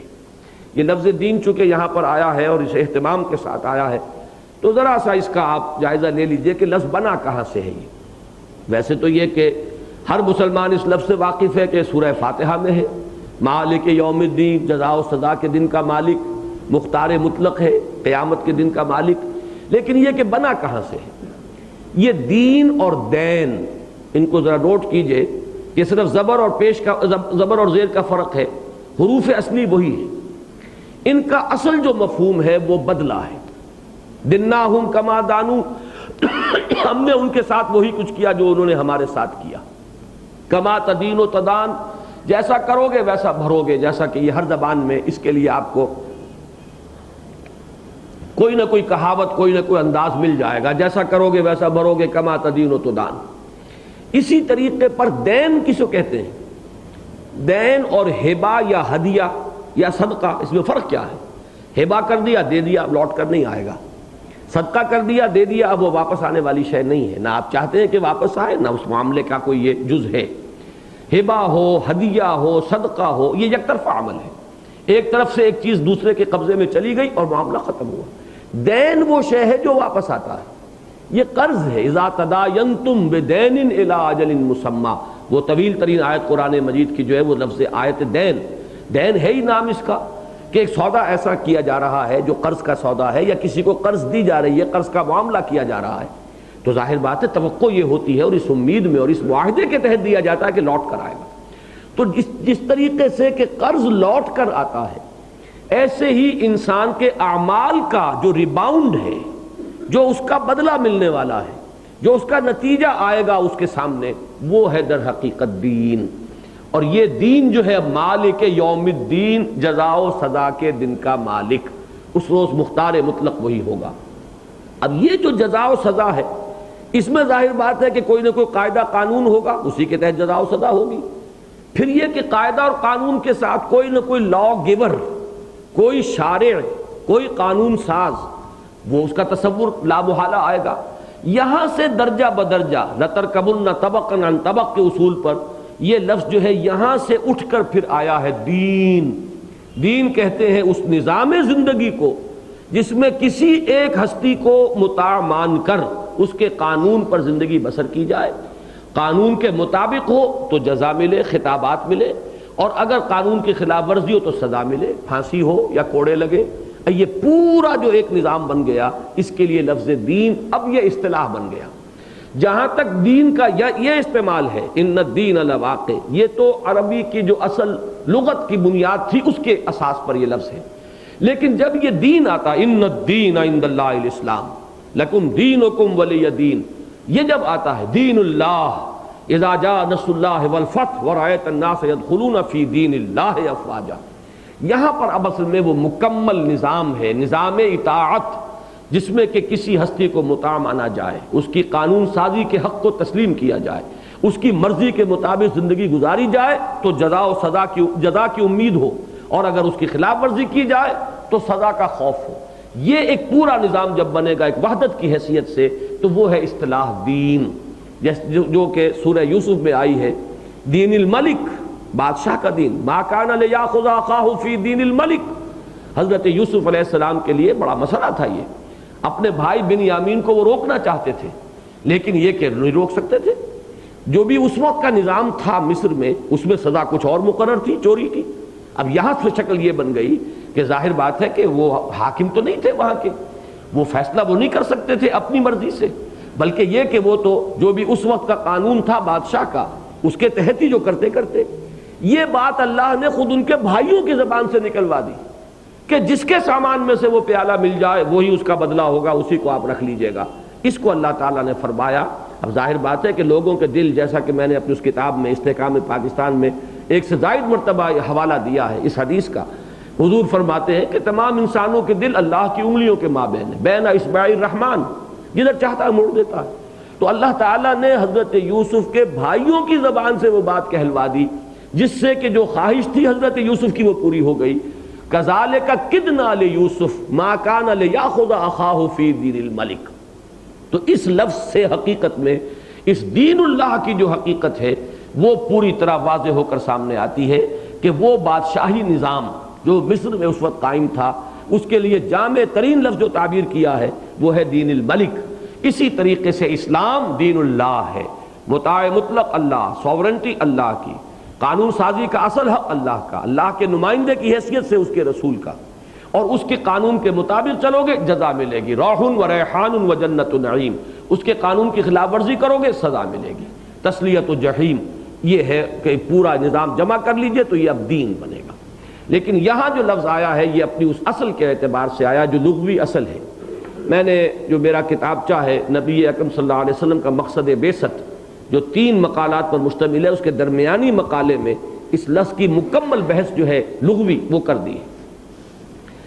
تو انما توعدون لصادق وان الدین لواقع، اس میں اب ایک بحث رہ جاتی ہے جو بڑی اہم ہے، لیکن وہ آج کے درس سے پورے طور پر واضح نہیں ہو پائے گی، اس لیے کہ دوسرے رکوع میں وہ استشہاد ہے کہ یہ جو فرمایا گیا یہ ہوائیں گواہ ہیں۔ کس اعتبار سے؟ واقعہ یہ ہے کہ بہت بڑی تعداد میں قومیں جو ہلاک ہوئی ہیں وہ ہوا کے ذریعے سے ہوئی ہیں۔ چنانچہ آخری پارے میں ذکر ہے وَأَمَّا عَادٌ فَأُهْلِكُوا بِرِيحٍ صَرْصَرٍ عَاتِيَةٍ سَخَّرَهَا عَلَيْهِمْ 7 لَيَالٍ و8 أَيَّامٍ حُسُومًا فَتَرَى الْقَوْمَ فِيهَا صَرْعًا كَأَنَّهُمْ أَعْجَازُ نَخْلٍ خَاوِيَةٍ۔ یہ ہوا ہی کی تندی اور تیزی ہے، جھکڑ آ رہا ہے تیز، وہی جھکڑ ہوتا تھا جو پتھروں کو لے کر آتا تھا، جس کو کہ کہیں حاسبہ کہا ہے، ہم نے ان کو حاسب بھیج دی، ایسی تند و تیز آندھی کہ جس میں کنکر جو چلے آ رہے ہیں وہ گولیوں کا کام کر رہے ہیں، بلٹس کا کام کر رہے ہیں، پتھر آ رہے ہیں وہ لگ رہے ہیں اور ہلاک کر رہے ہیں۔ یا یہ کہ وہ اتنا گرد و غبار اڑا کر لے آئی ہے کہ انہوں نے بستیوں کو اس گرد اور غبار کے اندر دبا دیا ہے اور دفن کر دیا ہے، ایسی تیز ہوا چلی ہے۔ تو اس طریقے سے قوموں کے عذاب میں انما توعدون لصادق، یہی ہوائیں، یعنی اللہ تعالیٰ کو کسی قوم کو ہلاک کرنے کے لیے کوئی ایسا کھکھیڑ مول نہیں لینا پڑتا کہ کوئی نئی منصوبہ بندی کرے اور کوئی نیا فیصلہ کرے۔ یہی جو تمہارے مظاہر فطرت اور مظاہر قدرت ہیں جن کو تم دیکھتے ہو، یہی ہوا جب نرم چل رہی ہو تو کتنی خوشگوار ہے، اور یہی جب باد سرسر بن کر آتی ہے تو تمہاری جان پر بن جاتی ہے۔ یہی پانی برستا ہے، اگر وہ صحیح مقدار میں برسا ہے اور صحیح انداز میں برسا ہے تو تمہارا دل بھی باغ باغ ہو جائے گا اور تمہاری زمین جو ہے وہ باغ و بہار ہو جائے گی۔ لیکن یہی بارش اگر کہیں ایک طوفان کی شکل اختیار کر لے تو آبادیوں کو ملیا میٹ کر دے گی، فصلوں کو برباد کر دے گی۔ تو یہ تو در حقیقت انہی عناصر فطرت اور انہی مظاہر قدرت میں ذرا سی تندی اور تیزی یا ذرا سی کمی اور بیشی، پانی کا سائیکل جو ہے ذرا رک جائے۔ ایک سال ہمارے ہاں بارشیں کم ہوئی اور برف کم پڑی پہاڑوں پر، تو اگلے سال جو ہے وہ دن میں تارے نظر آ گئے تھے۔ یہ سارا سا سائیکل کو اللہ نے تھوڑا سا روکا ہے۔ تو یہ پورا جو نظام قدرت چل رہا ہے یہ اللہ تعالیٰ کے قبضہ قدرت میں، اس میں ذرا سی کمی ذرا سی بیشی، بس یہی کرنا ہے اللہ کو، اور تو کچھ نہیں کرنا۔ تمہیں ہلاک کرنے کے لیے کوئی کہیں سے لشکر لانے کی اسے ضرورت نہیں ہے، بلکہ یہی مظاہر فطرت جو ہے یہ اس کا آلہ بنتے ہیں اپنے فیصلوں کی ان تنفیذ کے لیے۔ والذاریات ذروا فالحاملات وقرا فالجاریات یسرا فالمقسمات امرا انما توعدون لصادق وان الدین لواقع والسماء ذات الحبک انکم لفی قول مختلف. اور قسم ہے اس آسمان کی یا شاہد ہے وہ آسمان. سما کا ترجمہ آسمان بھی درست ہے، اور سما اصل میں سمون سے بنا ہے، بلندی کو کہتے ہیں سمون. چنانچہ آج کل عرب ممالک میں صاحب السمو یہ لفظ آپ کو بہت ملے گا. عالی جناب کے لیے عالی جواز صاحب السمو، سین میم واو، وہ کیا ہے؟ بلند، عالی جناب، عالی مرتبت، صاحب السمو. تو سما اصل میں بلندی کو کہتے ہیں. اور قرآن مجید میں سما کا لفظ بادلوں پر بھی آیا ہے. پانی برستا ہے آسمان سے، بادلوں سے برستا ہے، چونکہ وہ بھی بلندی پر ہے. تو اس اعتبار سے صرف لفظ آسمان ہی اس کا مصداق نہیں ہے، بلکہ بلندی اور بادل یہ بھی اس کے مدلول میں شامل ہے. ذات الحبک یہ لفظ خاصا ثقیل ہے. یہ جان لیجئے کہ یہ 7 سورتیں جو ہم پڑھ رہے ہیں اور پھر آگے 29ویں اور 30ویں پارے کی جو مکیات ہیں، یہ عربی زبان کے اعتبار سے مشکل ترین حصے ہیں قرآن مجید کے، اس لیے کہ ان میں جو الفاظ آئے ہیں اب ان کی لغوی جو ہے بحث اور ان کی تحقیق، اس میں لوگوں کو بڑا پتا مار کر کام کرنا پڑا ہے اور گھٹنے ٹیک کر محنت کرنی پڑی ہے. تو ظاہر بات ہے کہ وہ اتنی نہ تو ہمارے اس درس کے اندر اس کی گنجائش ہے کہ اتنی تفصیلی بحثیں آئیں، لیکن جو بھی جس پر کہ زیادہ لوگوں کا اجماع ہوا ہے میں وہ رائے آپ کے سامنے رکھ رہا ہوں. حبک جمع ہے حبیکہ کی. حبیکہ کا لفظ آتا ہے عربی جو قدیم جو اشعار ہیں عربی کے اور پرانے استعمالات ہیں جن کے اب آپ کو تفسیریں دیکھیے تو آپ کو نظائر مل جائیں گے. وہ آتے ہیں دھاریاں. دھاریاں جو پڑ جاتی ہیں مثلاً ریت کے ٹیلے ہیں، جب ہوا چلتی ہے تو آپ نے دیکھا ہوگا ان پر دھاریاں پڑتی ہیں، لہریں سی پڑ جاتی ہیں. اسی طریقے سے پانی ساکن ہے، ہوا چلی اس کے اوپر وہ لہریں سے بننی شروع ہوئی اور وہ دھاریوں کی شکل میں نظر آئیں گی. اسی طرح آسمان پر یہ جب ہوائیں چلتی ہے تو بادلوں کا جو الٹ پھیر ہوتا رہتا ہے اس سے وہ دھاریاں بدلتے ہوئے منظر جو ہے وہ ڈیزائن جو ہے وہ چینج ہوتے رہتے ہیں اور دھاریاں مختلف شکل کی سامنے آتی ہیں. تو یہ حبک کا لفظ. اسی طرح کپڑا جو ہے، ایک کپڑا تو وہ ہے جو نرم بنا ہوا ہو، ایک وہ ہے جو ٹھوک ٹھوک کر غف کپڑا بنا گیا ہو. اس میں بھی آپ دیکھیں گے کہ وہ دھاریاں اور سلوٹیں سی پڑیں گی، اس لیے کہ ٹھوک ٹھوک کر اگر اس کے تمام جو ہے وہ تانا بانا کس کے بنا گیا ہے تو اس میں بھی دھاریاں سی اور شکنے سی پڑ جائیں گی. اسی طرح مثلا یہ گھنگریالے بال جو ہوتے ہیں ان کے لیے بھی یہ لفظ مستعمل ہے. تو جہاں بھی یہ لہریا سا بن جائے اور جہاں بھی کہیں اس طرح کی دھاریاں وجود میں آ جائیں اس کے لیے یہ لفظ عربی زبان میں مستعمل ہے. تو والسماء ذات الحبک، گواہ ہے یہ آسمان یا یہ بادل جو لہردار ہیں، جن کے اندر لہریں پڑ جاتی ہیں، جن کے اندر یہ طرح طرح کے نقش و نگار. اچھا اسی طریقے سے چونکہ جو لقودق صحرا ہوں یا جنگلات ہوں ان میں جو پگڈنڈیاں ہوتی ہیں تو وہ بھی ایک طرح کی لہریں سی بنی ہوتی ہیں، نشان دور سے نظر آتے ہیں. تو ان کو لفظ طریقہ یا طرائق جو ہے یہ بھی ایک اس کا مفہوم لیا گیا ہے. راستے، وہ راستے بھی لہروں کے مانند نشان سے ان کے لکیریں پڑ جاتی ہیں. تو بعض حضرات نے تو اس کو خالص محمول کیا ہے آسمان پر اور حبک کو محمول کیا ہے طرق یعنی راستے. یہ راستوں والے آسمان جس میں کہ ظاہر بات ہے کہ ہر کرے کا اپنا ایک مدار ہے، ہر گلیکسی کا اپنا ایک نظام ہے، یہ ہر چیز حرکت میں ہے، ہر شے کا ایک راہ جو ہے راستہ معین ہے. اس اعتبار سے آسمان کی گواہی دی گئی، آسمان کی شہادت جو راستوں والا آسمان ہے. دوسری بات جو کہی گئی ہے جو زیادہ دل کو لگی ہے اور جو ان 4 قسموں کے ساتھ مناسبت رکھتی ہے کہ یہی ہوائیں ہیں جو لہریں ڈالتی ہیں سمندر پر، یہی ہوائیں ہیں کہ جو لہریں بنا دیتی ہیں تمہارے ریت کے ٹیلوں پر، یہی ہوائیں ہیں جو بادلوں کے عدل بدل سے آسمان پر لکیریں بناتی رہتی ہیں. والسماء ذات الحبک، گواہ ہے یہ بادل لکیروں والے یا یہ آسمان جس میں کہ لہریں بنتی رہتی ہیں. انکم لفی قول مختلف. اب دیکھیے یہاں ایک جس کو صنعت لفظی کہتے ہیں، یہ لہر یا لہر، یہ زگ زیگ انداز، اس سے ایک گواہی دی گئی ہے، استشہاد کیا گیا ہے، یا جس کو انتقال ذہنی کہتے ہیں، ایک چیز سے دوسری چیز کی طرف منتقل کرنا ذہن کو. انکم لفی قول مختلف، تم ایک عجیب مختلف باتوں کے اندر پڑ گئے ہو، تمہارے اندر بڑا اختلاف پیدا ہو گیا ہے، تم طرح طرح کی باتیں کہہ رہے ہو، تمہارے ہاں لہریں اٹھ رہی ہیں اور کوئی لہر کدھر جا رہی ہے کوئی کدھر جا رہی ہے. اس کا تعلق ما سبق صورت سے بھی بنتا ہے. فہم فی امر مریج، یہ لوگ جو ہے عجیب خلجان میں مبتلا ہو گئے. کوئی کچھ کہتا، کوئی کچھ کہتا. کوئی کہہ رہا ہے یہ جادوگر ہے، کوئی کہتا ہے شاعر ہے، کوئی کہتا ہے کاہن ہے، کوئی کہتا ہے کچھ بھی نہیں. دھوس جب آ رہے ہیں ہم پر، کوئی غلام ہے جو انہوں نے گھر میں بند کیا ہوا ہے، چھپا کر رکھا ہوا ہے، اور وہ بڑا عالم اور فاضل ہے، اس سے یہ کلام موضوع کراتے ہیں، ہم پر آ کر دھوس جماتے ہیں. تو مختلف قول ہیں، کوئی کچھ کہہ رہا ہے، کوئی کچھ کہہ رہا ہے. فہم فی امر مریج، وہ طرح طرح کی باتوں میں اور خلجان کے اندر مبتلا ہو گئے. پھر خاص طور پر آخرت کے بارے میں، یہ جو آخری پارے کی پہلی صورت ہے اس میں جو لفظ آیا ہے اس سے بڑی روشنی پڑتی ہے. انکم لفی قول مختلف کے مفہوم پر، عما یتساءلون عن النبأ العظیم الذی ہم فیہ مختلفون کلا سیعلمون ثم کلا سیعلمون. کس چیز کے بارے میں یہ ہو رہی ہے پوچھ گچھ، اور یہ ان لوگوں کی گفت و شنید جاری ہے، ایک دوسرے سے سوال کر رہے ہیں، چہمے گوئی ہو رہی ہے اس بڑی خبر کے بارے میں جس کے بارے میں ان میں اختلاف ہو گیا ہے، جس میں یہ باہم مختلف ہے. اب یہ اختلاف ذرا نوٹ کیجئے تو کتنا تھا. اہل عرب میں تو اس وقت صرف دو اختلاف تھے. ایک اختلاف تو یہ تھا کہ کھلم کھلا انکار کرنے والے لوگ بھی تھے، کوئی آخرت نہیں، کوئی قیامت نہیں، کوئی بعث بعد الموت نہیں، سب ڈھکوسلا ہے. یعنی جو جدید دور کا مادہ پرستانہ ملحدانہ ذہن ہے یہ بھی وہاں موجود تھا. قرآن حکیم میں دو مقامات پر اس کی تعبیر کی گئی ہے بڑے جامع الفاظ میں، وما ہی الا حیاتنا الدنیا نموت و نحیا وما نحن بمبعوثین. نہیں ہے زندگی سوائے دنیا کی زندگی کے، خود ہی مرتے ہیں، خود ہی جیتے ہیں، اور ہم اب دوبارہ اٹھائے جانے والے نہیں. اور ان ہی اللہ حیاتنا الدنیا نموت و نحیا، اور نہیں ہے کوئی زندگی مگر اس دنیا کی زندگی.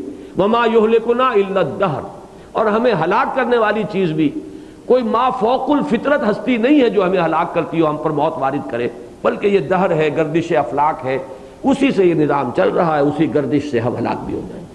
تو اس کو آپ دہریت کہہ لیں، الحاد کہہ لیں، خدا کا انکار، آخرت کا انکار، ہر چیز کا انکار، خالص میٹیریلزم کہیں، خالص الحاد کہیں، جو بھی کہیں، یہ اس وقت بھی موجود تھا. اگرچہ یہ کم لوگ تھے، یہ تو میں سمجھتا ہوں ان کے ہاں کے وہ پرورٹڈ انٹلیکچوئلز ہوں گے، اور پرورٹڈ انٹلیکچوئلز تعداد میں تو بہرحال تھوڑے ہی ہوتے ہیں. زیادہ لوگوں کا قول کیا تھا کہ ہوگی تو صحیح آخرت، اٹھائے تو جائیں گے، لیکن ہے ہمارے یہ معبود ہیں، آخر کس لیے ہم نے ان کو کاہے کے لیے پالا ہوا ہے، ہم نے ان کو یہ حلوے مانڈے ہم پیش کرتے ہیں اور چڑھاوے چڑھاتے کاہے کے لیے، یہ وہاں کام آئیں گے، یہ ہمارے وہاں پہ سفارشی ہوں گے، یہی ہے کہ جو ہمیں اللہ تعالیٰ کے اس پکڑ سے چھڑوا لیں گے. اب یہ تصور جو ہے شفاعت باطلہ کا، اور نمبر دو انکار بعث بعد الموت کا، یہ دو تصورات تو موجود تھے. لیکن ظاہر بات ہے کہ قرآن مجید صرف ان کے لیے نازل نہیں ہوا. انکم لفی قول مختلف، ان میں اور چیزیں بھی آپ شامل کر سکتے ہیں. مثلا یہ کہ ایک فلسفیانہ خیال یہ ہے کہ یہ کائنات ازلی ہے، ابدی ہے، ہمیشہ سے ہمیشہ رہے گی، تو سوال ہی پیدا نہیں ہوتا دوبارہ اس عالم کے بگڑ کر کسی اور عالم کے آنے کا، یہی چلتی رہے گی، اس کے لیے کوئی خاتمہ ہے ہی نہیں. ایک یہ بھی ہے کہ ازلی ابدی تو نہیں ہے، حادث ہے، لیکن اس کے اندر دوبارہ تخلیق نہیں ہے کوئی انکار، یعنی یہ انکار قیامت کے یہ مختلف شیڈز ہیں. پھر ایک عقیدہ آپ کو معلوم ہے تناسخ کا ہے، کہ جو بھی بھلائی برائی ہے وہ اسی دنیا میں بار بار انسان آ کر اور وہ یہیں پر سزا بھگتتا رہتا ہے، یا انعام جو ہے اس کو یہی مل جاتا ہے. تو اس طرح سے مختلف جو ہے یہ قول موجود ہے دنیا میں. تو انکم لفی قول مختلف، تم بڑے مختلف اور بڑے رنگا رنگ قول کے اندر ہو. اس کی ایک مثال جیسے یہ دھاریاں پڑی ہوئی ہیں، اور آپ تم دیکھتے ہو ہماری تخلیق میں ہواؤں ہی کے اسے عمل کے ذریعے سے کہیں ریت پر دھاریاں ہیں، اور کہیں سمندر پر لہریں ہیں، اور کہیں آسمان پر تمہیں یہ مختلف جو ہے وہ پیٹرنز بنتے اور بگڑتے نظر آتے رہتے ہیں. اسی طریقے سے اس قیامت کے بارے میں اور بعث بعد الموت کے بارے میں تم بڑی مختلف قسم کی لہروں کے مانند جو ہے منتشر ہو گئے ہو. یوفک عنہ من افک،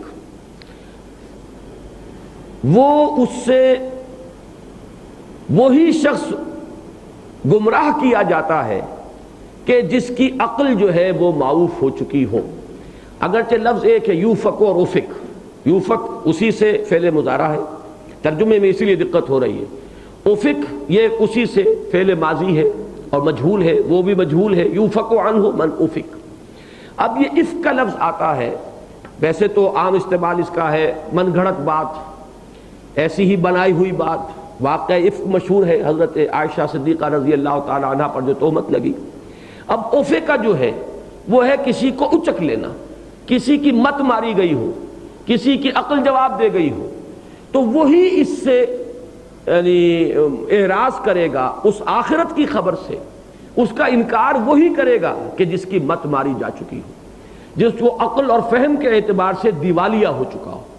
جیسے کہ آخری پارے میں سورہ مطففین میں فرمایا گیا وَمَا يُكَذِّبُ بِهِ إِلَّا كُلُّ مُعْتَدٍ أَثِيمٍ، اس آخرت کا انکار، جزا و سزا کا انکار، يُكَذِّبُونَ بِيَوْمِ الدِّينِ وَمَا يُكَذِّبُ بِهِ إِلَّا كُلُّ مُعْتَدٍ أَثِيمٍ اذا تتلى عليه آیاتنا قال اساطیر الاولین کلا بل ران على قلوبهم ما كانوا يكسبون، ان کے دلوں پر زنگ لگ چکا ہے، اس وجہ سے یہ حقیقت ان پر منکشف نہیں ہو رہی۔ وہاں دلوں کے زنگ کو کہا گیا، یہاں عقلوں کے مارے جانے سے تعبیر کیا گیا، بات ایک ہی ہے۔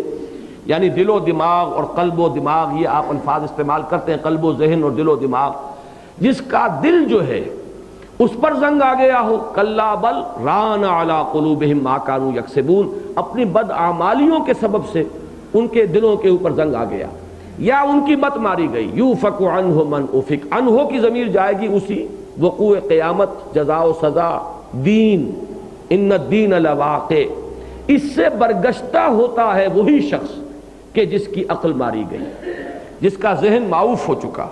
قتل الخراصون، بسم اللہ الرحمن الرحیم۔ قتل الخراصون، قتلا فعل ماضی مجہول ہے، ترجمے اس کے دونوں ہو سکتے ہیں، یعنی خبریہ مارے گئے، ہلاک ہو گئے، قتلا، اور ایک انشائیہ مارے جائیں، مارے جائیو، یہ ترجمے آپ کو مختلف مل جائیں گے، تو وہی ہے کہ خبریہ اور انشائیہ۔ قتل الخراصون، ہلاک ہوں یا ہلاک ہو گئے، یہ اٹکل پچو کے تیر چلانے والے۔ خراسہ کہتے ہیں اٹکل پچو سے باتیں کرنا، بغیر کسی علم کے، بغیر کسی دلیل کے، بغیر کسی برہان کے، بغیر کسی سند کے، کہ یہ صرف اٹکل پچو کے تیر چلا رہے ہیں۔ کسی نے تناسخ کا عقیدہ ایجاد کر لیا، کسی نے اس کائنات کو ازلی اور ابدی قرار دے دیا، کسی نے کچھ اور کہہ دیا۔ ایسی حماقتیں کہ کوئی یہ کہہ رہا ہے کہ اللہ کو پیدا کرنے کے بعد اس کائنات سے کوئی تعلق نہیں رہا، کوئی کہتا ہے کہ اللہ تعالیٰ کو صرف کلیات کا علم ہے، جزیات کا علم ہی نہیں ہے، وغیرہ وغیرہ، کہ وہ چیزیں کہ جو زندگی کی اہم ترین حقیقتیں ہیں، جن پر دار و مدار ہے انسان کی زندگی کے صحیح رخ پر ہونے یا غلط رخ پر پڑ جانے کا، ان کو یہ لوگ اتنے لائٹلی لے رہے ہیں کہ جو منہ میں جس کے آتا ہے وہ بک دیتا ہے، جو دماغ میں خیال آتا ہے وہ اس کے پیچھے چل پڑتا ہے۔ تو یہ اٹکل پچو والے جو ہے، قتل الخراصون، ہلاک ہو گئے یا ہلاک ہو جائیں، یہ اٹکل پچو کے تیر چلانے والے۔ یہ آتا ہے خرس النخل وخرس الکرم، کوئی شخص جو ہے کسی کھجور کو دیکھ کر اندازہ کرتا ہے اس میں اتنے من ہوگی یا اتنا اس میں جھاڑ ہوگا، یا اسی طریقے سے کوئی فصل جو ہے انگوروں کی دیکھ کر کوئی اندازہ کرتا ہے، تو اس کے لیے یہ لفظ مستعمل ہے۔ لیکن یہاں سے آگے چل کر پھر یہ خراس جو ہے کذاب کے معنی میں بھی آیا ہے، اس لیے کہ اندازے سے اٹکل پچو سے جو باتیں ہوتی ہیں وہ اکثر و بیشتر واقعے کے خلاف نکلتی ہیں، لہذا یہ کذاب کے معنی میں بھی اس لفظ کا استعمال ہے۔ قتل الخراصون، ہلاک ہو گئے یا ہلاک ہوں یہ اٹکل پچو کرنے والے، الذین هم فی غمرۃ ساہون، جو اپنی غفلت میں ہیں اور مدہوش ہیں۔ غمرہ جو آتا ہے اصل میں آتا ہے بہت گہرا پانی، جس طریقے سے کوئی شخص گہرے پانی میں جا کے ڈوبتا ہے اور وہ اس پر ایک غشی کسی کیفیت طاری ہو جاتی ہے، تو غمرہ کا لفظ وہاں سے آگے آیا ہے مدہوشی کے لیے۔ الذین هم فی غمرۃ، اب یہ کون سا پانی ہے جس میں یہ ڈوب رہے ہیں؟ یہ اس دنیا کی لذتیں ہیں، ان کے خواہشات ہیں، ان کے اندر کے اٹھنے والے شہوات اور خواہشات کے طوفان ہیں جن میں کہ یہ غرق ہو رہے ہیں، اور اس کی وجہ سے ان کی وہ مت ماری گئی ہے، ان کی سمجھ پر پردے پڑ گئے ہیں، ان کے دلوں کے اوپر زنگ آ گیا ہے۔ قتل الخراصون الذین هم فی غمرۃ، یہ خبر مکمل ہو گئی ہے، لیکن خبر ثانی ہے ساہون۔ ساہون صحب سے ہے، صحب سے اس میں فاعل بنے گا ساہی، اور اس سے جمع ہوگا ساہون۔ یہ صحب میں، مغالطے میں، بھول میں، نسیان میں مبتلا ہے، اور جس طریقے سے کہ کوئی انسان کوئی بڑے گہرے پانی میں ڈبکیاں کھا رہا ہو اور غرق ہو رہا ہو، یہ حال ہے ان کا حقیقت کے اعتبار سے۔ ان کے یہ اٹکل پچو کے تیر در حقیقت اس کے مشابہ ہیں۔ قتل الخراسون الذین هم فی غمرۃ ساہون یسألون ایان یوم الدین، پوچھتے ہیں کب ہوگا یہ قیامت کا دن، کب ہوگا یہ جزا و سزا کا دن۔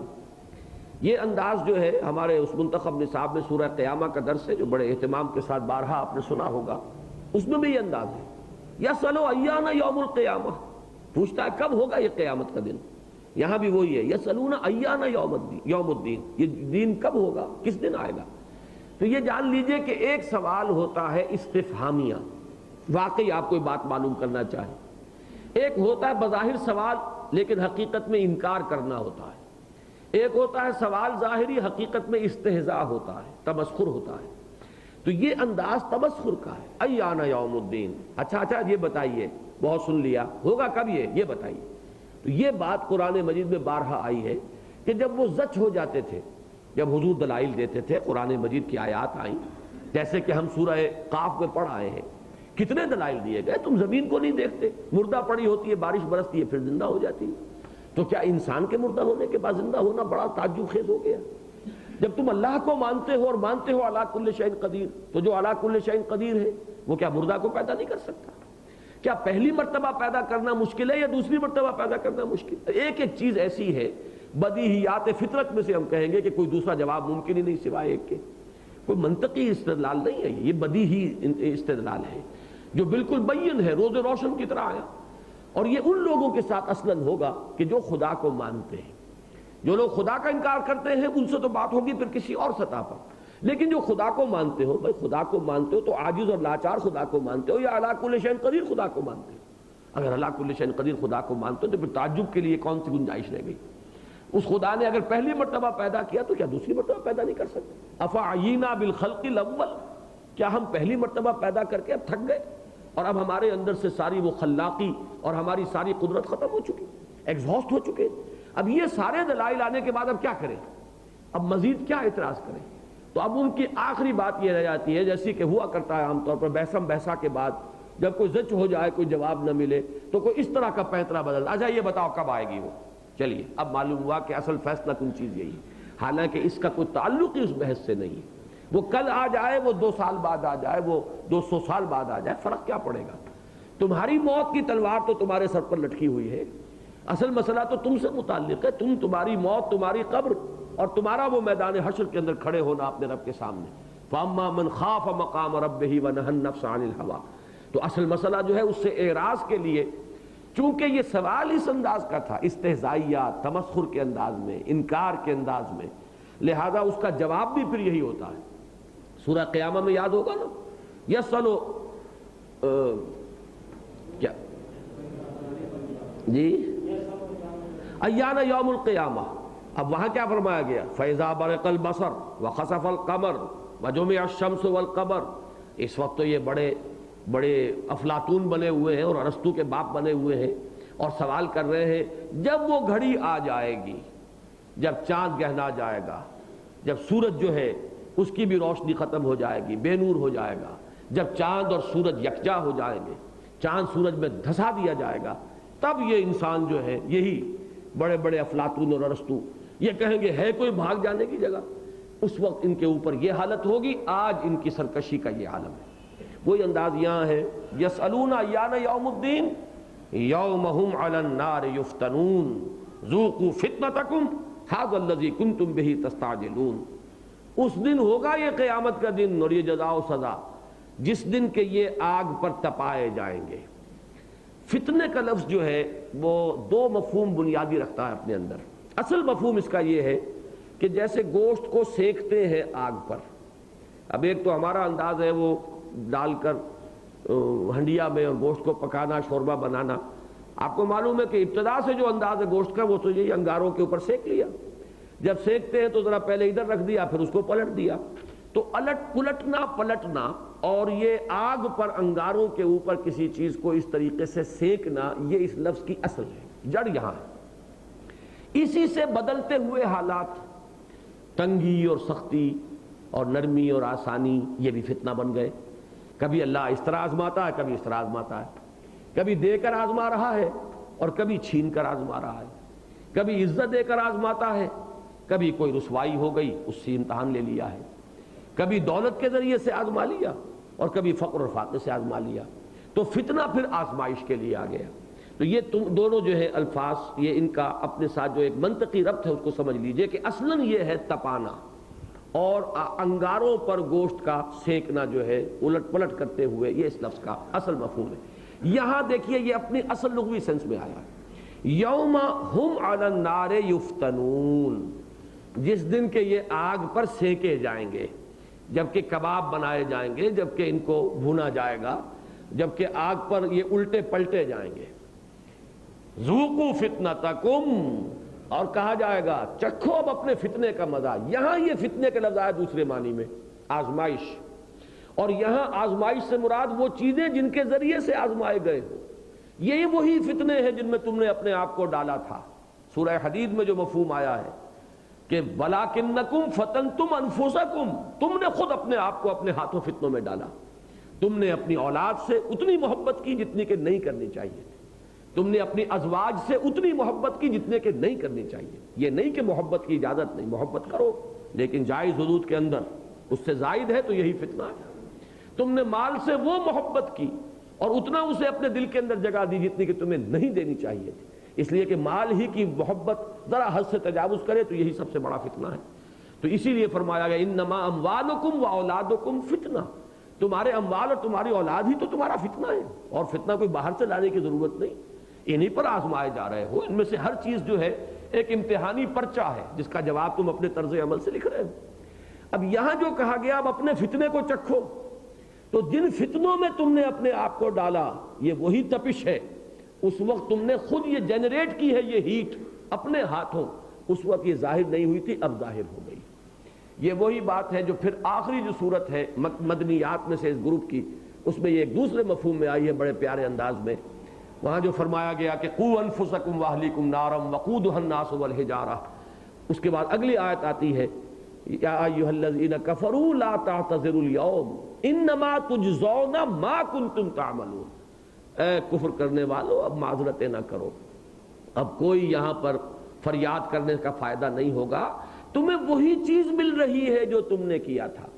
یعنی کہیں تو آتا ہے بما کنتم تعملون، تمہیں بدلہ مل رہا ہے تمہارے اعمال کا، لیکن جہاں بے نہیں آتی حرف با کے بغیر ما کنتم تعملون، اصل میں تو تمہارے اعمال ہیں جو لوٹا دیے گئے، صرف یہ ہے کہ ان کی اس وقت کی شکل جو تھی، میں اس کے لیے لفظ استعمال کیا کرتا ہوں شوگر کوٹڈ پل، اس کے اوپر ذرا تمہاری خواہشات کے لیے وہ شوگر ہم نے لپیٹ دی تھی، اس وقت تمہیں میٹھی لگی، وہ حقیقت میں اس کے اندر یہ ساری کڑواہٹ موجود تھی۔ تم نے اگر اپنی خواہشات کی پیروی کی، تم نے شہوات کی پیروی کی، بڑی لذتیں حاصل کی، بڑی سینشول گریٹیفیکیشن جو ہے وہ تمہیں ملی، بڑی تمہیں جو ہے اپنی نفسانی جو ہے آسودگی حاصل ہوئی، لیکن یہ سب کچھ جو تھی یہ شوگر کوٹنگ تھی، اصل میں اس کے اندر یہ سب کچھ مضمر تھا، وہ اب اوپر کی شوگر جو ہے وہ اتر گئی ہے، اور یہ کڑواہٹ جو اب محسوس کر رہے ہیں، یہ تلخی، یہ اصل میں وہ تمہارے اعمال ہیں، ان کی اصل حقیقت ہے۔ یہ تپش ان کے اندر تھی، جیسے کہ آتا ہے جو لوگ یتیموں کا مال ہڑپ کرتے ہیں، ما یاکلون فی بطونہم الا النار، وہ اپنے پیٹوں کے اندر بھر رہے آگ، لیکن وہ آگ یہاں ظاہر نہیں ہوتی، وہ آگ ہے لیکن اس کا ظہور جو ہے وہ آخرت میں ہوگا۔ تو فرمایا ذوقوا فتنتکم، اب چکھو اپنے اس فتنے کا مزہ، جس فتنے میں تم نے اپنے آپ کو ڈالا، جس میں اپنے آپ کو زیادہ مشغول کر کے تم نے اپنی تباہی کا سامان خود فراہم کیا۔ ھذا الذی کنتم بہ تستعجلون، یہ ہے وہ چیز جس کی تم جلدی مچایا کرتے تھے۔ یہ جلدی مچانا بھی ان کا استہزان تھا، اجی لے آئیے عذاب، کان پک گئے ہمارے سن سن کر، روز آپ کھڑے ہو کر خطبہ دے دیتے ہیں آگ آئے گی اور یہ آئے گا اور عذاب آئے گا، اور لے آئیے خدا کے لیے، بلکہ وہ ہاتھ اٹھا گئے، اے اللہ اگر یہ شخص سچا ہے تو ہم پر آسمان ابھی گرا دے۔ ایسی واقعات موجود ہیں، غالباً نضر ابن حارث کا واقعہ ہے کہ اس نے کھڑے ہو کر یہ دعا کی، اے اللہ، اور اس کا اصل میں کیا یعنی وجہ کیا تھی؟ وہ اپنے عوام پر اثر ڈالنا چاہتے تھے کہ یہ سچے نہیں ہیں، اگر یہ سچے ہو محمد صلی اللہ علیہ وسلم تو دیکھو ہم تو پکار رہے ہیں اللہ کو کہ اللہ اگر یہ سچے ہیں تو ہم پر آسمان کا ٹکڑا گرا دے اور ہمیں ہلاک کر دے۔ آسمان تو نہیں گرا، اس کا مطلب ہے جھوٹے ہیں۔ تو عوام کل انعام کو برگشتہ کرنے کے لیے ان کی ظاہر بات ہے ذہنی صلاحیتیں اتنی نہیں ہوتی، نمبر دو یہ کہ ان میں اخلاقی جرت اتنی نہیں ہوتی، دبے ہوئے، پسے ہوئے، سہمے ہوئے ان لوگوں کے لیے، لیکن یہ کہ کوئی نہ کوئی انہیں بھی آخر کچھ سنبھالنے کے لیے کوئی نہ کوئی ہتھ کنڈا درکار ہے، کوئی پروپیگنڈے کی کوئی شے کہ جس سے وہ ہاں بھائی بات تو ٹھیک ہے، دیکھیں انہوں نے کس طرح دعا مانگی، کعبے میں کھڑے ہو کر دعا مانگی ہے کہ اللہ اگر یہ سچا ہے یہ شخص تو ہم پر عذاب بھیجے، عذاب نہیں آیا، تو آخر یہ بات تو نہیں ہو سکتی، یقیناً کوئی نہ کوئی معاملہ جو ہے مشکوک تو ہے۔ اب یہ ہے اصل میں کہ لوگوں کے ذہنوں کے اندر شکوک و شبہات پیدا کرنے کے لیے وہ کہتے تھے لے آئیے عذاب، تو فرمایا کہ اس روز کہا جائے گا ھذا الذی کنتم بہ تکذبون، یہ ہے وہ چیز جس کی تکذیب کرتے تھے اور جھٹلاتے، تستعجلون، جس کی کہ تم جلدی مچا رہے تھے۔ ان المتقین فی جنات وعیون آخذین ما آتاہم ربہم انہم کانوا قبل ذلک محسنین۔ اب یہ چونکہ عام اصول ہے قرآن مجید کا، فوری تقابل، سائملٹینیس کنٹراسٹ، جہاں آئے گا اہل جہنم کا ذکر وہیں اہل جنت کا ذکر ساتھ آ جائے گا، تاکہ تقابل ہو جائے فوری طور پر کہ یہ دو انجام ہیں، ایک انجام وہ ہے، ایک انجام یہ ہے، جس کے اندر بھی کوئی مادہ موجود ہے اصلاح پذیری کا، وہ اس دوسرے انجام کی طرف لپکے، وہ کمر کسے، ہمت اپنی مجتمع کرے اور اس راستے پر چلنے کے لیے ارادہ کرے۔ ان المتقین فی جنات وعیون، یقیناً جو متقی لوگ ہیں، تقوی کرنے والے، وہ باغات میں ہوں گے اور چشموں میں ہوں گے۔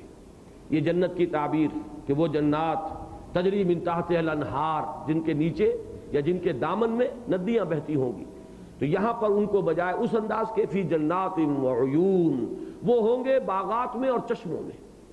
آخذین ما آتاہم ربہم، اب یہ ما آتاہم ربہم سابقہ صورت میں اس کی کچھ تفصیل آئی ہے، یہاں یہ ہے کہ بس ایک اجمالی ذکر، ما آتاہم ربہم، جو بھی ان کا رب انہیں دے گا اسے بصد شکریہ قبول کر رہے ہوں گے۔ آخذین، اخذا لینا، لیکن اخذا کا لفظ آتا ہے مضبوطی سے لینا، اس میں اصل میں جو ہے شکریہ کا، تشکر کا انداز ہے۔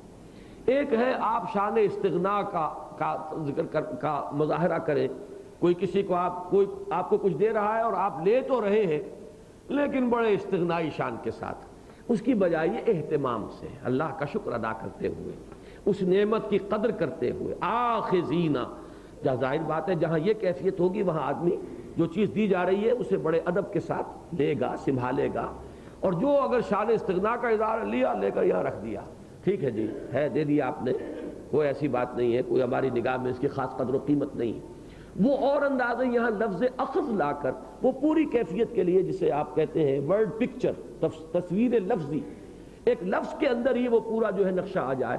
آخذین ما آتاہم ربہم، لے رہے ہوں گے بصد شکریہ، بصد ادب، ہر وہ چیز جو ان کا رب انہیں دے گا۔ ما آتاہم ربہم، اب اس میں کسی تفصیل کا یہاں نہ موقع ہے، کم سے کم دو باتیں ذہن میں رکھیے، قرآن مجید نے بارہا لدینا مزید، ایک تو یہ کہ جو کچھ بھی تم مانگو گے حاضر کر دیا جائے گا، پھر یہ کہ جو کچھ تمہارے نفس میں تقاضے ہم نے رکھے ہیں ان سب کی بھرپور تسکین کا سامان تو پہلے سے ہوگا، یہ تو پہلا قدم ہے، پھر جو مانگو گے دے دیا جائے گا، اور پھر اور بہت کچھ ہے ہمارے پاس جس کا تمہیں سان گمان بھی نہیں، جس کے بارے میں فرمایا ما لا عین رات ولا اذن سمعت وما خطر علی قلب بشر۔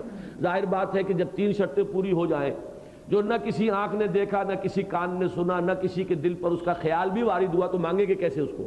تو معلوم ہوا یہ تیسرا لیول ہے۔ پہلا لیول کیا ہے نعمتوں کا، کہ جو تمہارے نفس کے تقاضے ہیں بھرپور تسکین کا سامان۔ نمبر دو، اب ہر شخص اپنی ذہنی سطح کے اعتبار سے مانگو جو مانگتے ہو، اس میں ہر شخص کی اپنی سطح بروئے کار آئے گی، جو اس کی سطح اسی کے اعتبار سے مانگے گا۔ اور تیسری سطح یہ ہے وَلَدَيْنَا مَزِيدٌ، اور بہت کچھ ہے ہمارے پاس جس کا تم تصور تک نہیں کر سکتے۔ تو یہاں اس سب کو جمع کر لیا، آخذین ما آتاہم ربہم انہم کانوا قبل ذالک محسنین۔ حقیقت یہ ہے کہ وہ اس سے قبل ذالک سے مراد اب حیات دنیاوی ہوئی، حیات دنیاوی میں وہ محسنین تھے، انہوں نے احسان کی روش اختیار کی تھی۔ اس لفظ میں اکثر و بیشتر ہمارے عام قارئین کو دھوکہ ہو جاتا ہے کہ احسان کا لفظ چونکہ اردو میں مستعمل ہے، عربی کے جو الفاظ اردو میں آ گئے اور ان کا ایک ہی مفہوم معین ہو گیا ہے، تو وہ چیز حجاب بن گئی ہے ہمیں قرآن مجید کے یعنی اصل مفہوم کے سمجھنے میں رکاوٹ بن گئی کہ عربی زبان میں ایک لفظ کے کئی معنی ہیں۔ احسان کے معنی یہ بھی ہے کہ آپ کسی اور کے ساتھ حسن سلوک کریں، احسان یہ اردو میں اسی معنی میں مستعمل ہے۔ اور احسان کے معنی ہے جو کام کریں خوبصورتی سے کریں، جو کام کریں نہایت دل لگا کر کریں، جس کو کہیں گے کہ بحسن و خوبی کسی کام کو کرنا۔ ایک تو یہ ہے کہ پھٹے جوڑے میز بنائی اور چھدا اتارا اور اپنی مزدوری لی اور یہ گئے، اور ایک یہ ہے کہ جب طے کیا ہے تو بڑی اپنی امکانی حد تک اپنی پوری مہارت کا بروئے کار لا کر مضبوط سے مضبوط چیز اور حسین سے حسین چیز بنانے کی کوشش کی۔ تو احسان جب آتا ہے قرآن مجید میں اکثر و بیشتر دوسرے معنی میں اس کا شاذ استعمال ہے، جس میں یہ اردو میں اکثر و بیشتر استعمال ہوتا ہے، قرآن میں اس معنی میں اس کا استعمال شاذ ہے۔ یہاں استعمال کیا ہے؟ دین کی ایک شکل تو یہ ہے نماز پڑھ رہے ہیں مارے باندھے کی، گنڈے دار، روزہ رکھ لیا، اب کیا کریں نہیں کھا سکتے کچھ، وہ تو منہ پر تو مہر لگ گئی ہے لیکن جھوٹ چل رہا ہے اور جو بھی ہے سارا کچھ ہو رہا ہے۔ ایک یہ ہے کہ انسان جو کام کر رہا ہے انتہائی خوبصورتی سے کرے، نہایت ہی حسن و خوبی سے ایک ایک چیز کے حقوق کو ادا کرنے کی کوشش کرے۔ تو یہ اس اعتبار سے یہ ہمارے دین میں جو 3 لیول معین ہوئے ہیں ان میں بلند ترین لیول ہے۔ پہلا لیول اسلام، سر تسلیم خم، دوسرا ایمان، یقین کی کیفیت پیدا ہو جائے۔ اب یہ یقین کی کیفیت جتنی گہری ہوگی اتنا ہی حسن اسلام میں پیدا ہوگا۔ آخر اسلام تو وہی ہے، نماز ہے، روزہ ہے، لیکن یقین کی کیفیت کے ساتھ نماز میں زمین و آسمان کا فرق واقع ہو جائے گا۔ ایک نماز حضرت علی کی اور حضرت ابو بکر کی ہے، ایک نماز عبداللہ ابن ابی کی ہے، مارے باندھے کو پڑھتا وہ بھی تھا، ٹکرے وہ بھی مارتا تھا، جیسے حدیث میں آتا ہے ینقرون کنقر الدیک، جیسے کہ مرغا چونچ مارتا ہے ایسے ان کا سجدہ ہوتا ہے، نماز میں چوری کرتے ہیں۔ تو نماز میں زمین و آسمان کا فرق ہے۔ ایک نماز وہ ہے جو الصلاۃ معراج المومنین ہے، اور ایک نماز وہ ہے جو مارے باندھے کو ادا کر دی گئی کہ وہ کھڑے نہیں ہوتے نماز کے لیے الا کسالى، نہایت کسل مند، طبیعت کی آمادگی نہیں۔ تو یہ جتنا یقین گہرا ہوگا اتنا ہی دین میں نکھار آئے گا، دین میں حسن پیدا ہوگا، دین میں رعنائی پیدا ہوگی، یہاں تک کہ یقین اس درجے کو پہنچ جائے جو حدیث جبرائیل میں آیا ہے، ان تعبد اللہ کانک تراہ فإن لم تکن تراہ فإنہ یراک۔ اس طرح اللہ کی بندگی کرنا گویا کہ تم اسے دیکھ رہے ہو، اور اگر تم اسے نہیں دیکھ رہے ہو تو وہ تو تمہیں دیکھ رہا ہے۔ کم سے کم استحضار اس چیز کا رہے کہ میں اللہ کی نگاہ میں ہوں، اللہ مجھے دیکھ رہا ہے۔ یہ یقین اگر ہوگا تو پھر جو شان بندگی ہوگی، اور یہ بندگی سے مراد نماز روزہ ہی نہ سمجھیے جو میں نے چونکہ اسی کی مثال دی ہے، بندگی تو پھر پوری زندگی پر حاوی ہوگی۔ اسی لیے ایک روایت میں حدیث جبرائیل کے الفاظ آئے ہیں، ان تعمل للہ کانک تراہ فإن لم تکن تراہ فإنہ یراک۔ تم اللہ کے لیے محنت کرو، بھاگ دوڑ کرو، جد و جہد کرو، جان کھپاؤ، مال لگاؤ، اس ایسے یقین کے ساتھ گویا کہ تم اللہ کو دیکھ رہے ہو یا اللہ تمہیں دیکھ رہا ہے۔ تو یہ ہے اصل میں احسان۔ اب متقین کا اور محسنین کا ایک تقابل قرآن مجید میں بہت خوبصورت ہے، اس کو ذرا آپ نوٹ کر لیجئے۔ سورہ بقرہ کی پہلی 5 آیتیں تو خیر ہر مسلمان کو یاد ہی ہوں گی، الف لام میم ذالک الکتاب لا ریب فیہ ھدی للمتقین الذین یؤمنون بالغیب ویقیمون الصلاۃ ومما رزقناہم ينفقون والذین یؤمنون بما انزل الیک وما انزل من قبلک وبالآخرۃ ھم یوقنون اولئک علی ھدی من ربہم واولئک ھم المفلحون۔ یہ تو یاد ہے نا؟ اب ذرا تقابل کیجئے سورہ لقمان کی پہلی 5 آیات، یہ بہت اہم مقام ہے تقویٰ اور احسان کے فرق کو نمایاں کرنے کے لیے۔ بعین ہی وہی 5 آیات، الف لام میم تلک آیات الکتاب الحکیم ھدی و رحمۃ للمحسنین، وہاں کیا تھا؟ ھدی للمتقین، یہاں ہے ھدی و رحمۃ للمحسنین۔ آگے تعریف وہی ہے، الذین یقیمون الصلاۃ ویؤتون الزکاۃ وہم بالآخرۃ ھم یوقنون اولئک علی ھدی من ربہم واولئک ھم المفلحون۔ مضمون وہی۔ معلوم یہ ہوا کہ تقویٰ ابتدائی شکل ہے، لہذا متقین کے لیے قرآن کو صرف ہدایت کہا گیا۔ ہدایت ہے، رہنمائی ہے، راستہ دکھانے والی شے، راستہ سجھا دینے والی شے، اس لیے کہ یہ ابتدائی ایک ارادہ ہے نفس انسانی کا، تقویٰ پیدا ہو گیا ہے، آدمی چلنا چاہتا ہے سیدھے راستے پر، جاننا چاہتا ہے کہ فلاح کا راستہ کون سا ہے، وہ متلاشی ہے حق کا، لہذا اس کے لیے ہدی للمتقین. لیکن جو تقوی پر چلتے چلتے مرتبہ احسان پر فائز ہو گیا اس کے لیے یہی قرآن ہدی و رحمۃ للمحسنین. یہ قرآن اب اس کے لیے صرف ہدایت نہیں، رحمت خداوندی کا مظہر عطم بن گیا. یہ ہدایت ہے اور رحمت ہے محسنین کے حق میں. تو متقین در حقیقت ایک سفر کا نقطہ آغاز تعبیر کرنے کے لیے موزوں ترین لفظ ہے، اور محسنین اسی کی جو انتہائی منزل ہے اس کی تعبیر کے لیے قرآن مجید کی اصطلاح ہے. تو تقوی اور احسان کے مابین اس تعلق کو اچھی طرح سمجھیے، اور قرآن مجید میں ایک اور مقام سے اسے اور زیادہ سمجھ لیجئے. یہ ہے سورہ مائدہ کی آیت نمبر 93، 12ویں رکوع کی آخری آیت. وہاں مضمون یہ ہے، بہت مرتبہ اس کا پہلے تو حوالہ ہوا ہے، اب بہت عرصہ گزر گیا ہے کہ ہمارا وہ تسلسل والا درس نہیں تھا، تو بہت سے لوگوں کے لیے شاید اس وقت اس کی یاد دہانی مفید ہو. بحث وہاں یہ چل رہی ہے کہ لوگوں کو بڑا جب شراب کی حرمت کا حکم آ گیا تو اب ایک تشویش ہوئی کہ ہمیں تو 50 سال ہو گئے پیتے ہوئے، یہ اتنی ہی خبیث شے تھی تو ہمارے تو ہڈیوں میں رچی بسی ہوئی ہے، اب اس کے اثرات کیسے زائل ہوں گے؟ جیسے تحویل قبلہ کے بعد تشویش ہوئی تھی کہ ہم لوگ نمازیں پڑھتے رہے، 16 مہینے کی نمازیں تو گئی پھر غلط قبلے کی طرف تھی، یا جو اس دوران میں فوت ہو گئے ان کا کیا بنے گا؟ وہ تو غریب غلط نمازیں پڑھتے ہوئے چلے گئے. تو اس کی بھی کہا گیا تھا، وہاں پہ تسلی دی گئی تھی، ما کان اللہ لیضیع ایمانکم، اللہ تمہارے ایمان کا ضائع کرنے والا نہیں ہے. اس وقت حکم وہ تھا، وہ نماز درست تھی جو ادھر رک کر کے نماز پڑھی گئی، اور اب حکم یہ ہے اب ادھر رک کرو گے. اصل شے تو حکم ہے، حکم کے غلام بنو، کسی شے کے غلام نہ بنو، حکم کے غلام. اللہ کا حکم، اللہ کے رسول کا حکم. مشرق کا کہے مشرق کو منہ کرو، مغرب کا کہے مغرب کو منہ کرو. یہی تو در حقیقت ثبوت ہے تمہارے اللہ پر ایمان اور رسول پر ایمان کا. وہی انداز یہاں ہے کہ جب شراب کی آخری حرمت آئی ہے تو جو تشویش ہوئی، اس تشویش کے ازالے کے لیے یہ آیت نازل ہوئی، لیس علی الذین آمنوا وعملوا الصالحات جناح فیما طعموا. کوئی حرج نہیں ہے ان لوگوں پر جو ایمان لائے اور نیک عمل کرتے رہے ان چیزوں میں جو وہ کھا پی چکے. جو کھا پی چکے، جب تک کہ حرمت کا حکم نہیں آیا تھا تو اگر انہوں نے کھایا پیا ہے تو اس میں قطعاً ان کے اوپر کوئی حرج نہیں ہے، کوئی ملامت نہیں ہے، کوئی پکڑ نہیں ہوگی، کوئی گرفت نہیں ہوگی. اب اس کے بعد جو الفاظ آئے ہیں یہ اس موضوع پر ضربۂ سنام ہے قرآن مجید کا. تقوی اور احسان کی نسبت کیا ہے؟ اور جو حدیث جبرائیل کے اعتبار سے میں نے 3 مراتب بیان کیے، اسلام، ایمان اور احسان، اس کی تعبیر کے لیے اہم ترین مقام یہ آیت ہے کہ ان کے لیے کوئی حرج نہیں ہے فیما طعموا اذا متقوا وآمنوا وعملوا الصالحات ثم اتقوا وآمنوا ثم اتقوا واحسنوا واللہ یحب المحسنین. جب تک کہ تقوی کی روح جاری و ساری رہی ہے، جس وقت جو حکم ملا تقوی موجود تھا، اس پر وہ عمل کرتے رہے. یہی تقوی ہے جس نے انہیں ایمان پر آمادہ کیا اور ایمان کے ساتھ عمل صالح کے تقاضے پورے کروائے. یہی تقوی ہے جو اور آگے بڑھ کر یقین تک لے گیا. ثم اتقوا وآمنوا، پہلے ایمان کے ساتھ عمل صالح کا ذکر ہے، وہ قانونی ایمان جس میں عمل اور ایمان علیحدہ علیحدہ ہے. دوسرا ایمان وہ ہے وہ حقیقی ایمان جس میں آ کر ایمان اور عمل صالح ایک وحدت بن جاتے ہیں، لہذا وہاں اس کا ذکر نہیں کیا.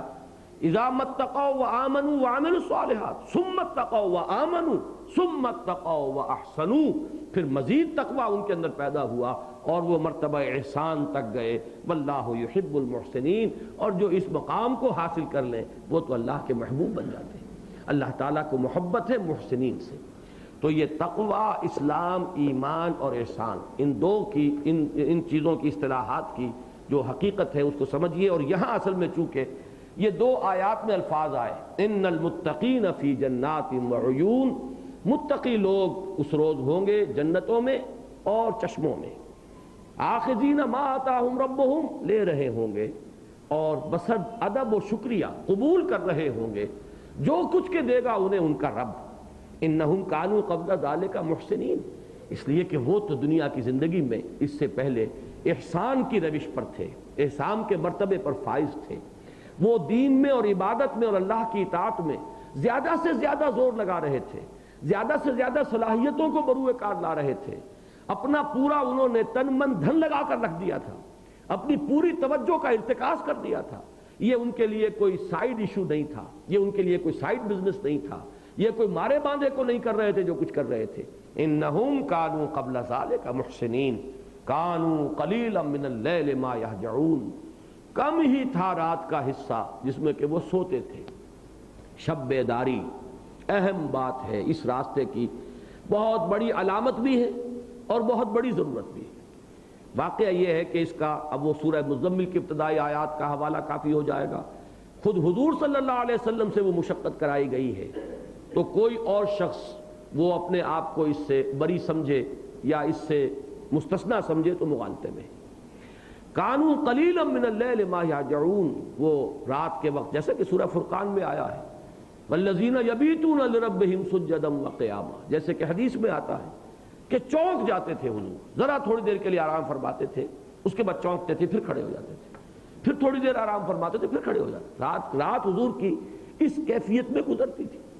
ایک ہے تعین کے ساتھ تہجد، حضور کا جو زندگی کا آخری دور ہے اس میں تو محسوس ہوتا ہے کہ وہ تعین کے ساتھ تہجد کی والی بات جو ہے وہ تھی، اگرچہ وہ تہجد بھی کتنی کتنی طویل ہوتی تھی، اس میں ظاہر بات ہے کمی بیشی ہوتی رہتی تھی، یہ ہر وقت کی بات نہیں ہے، لیکن اس کی ایک انتہائی مثال وہ بھی ہے کہ ایک رکعت میں سورہ بقرہ، سورہ آل عمران، سورہ نساء 5.25 پارے حضور نے ایک رکعت میں پڑھے، تو یہ بھی ہے۔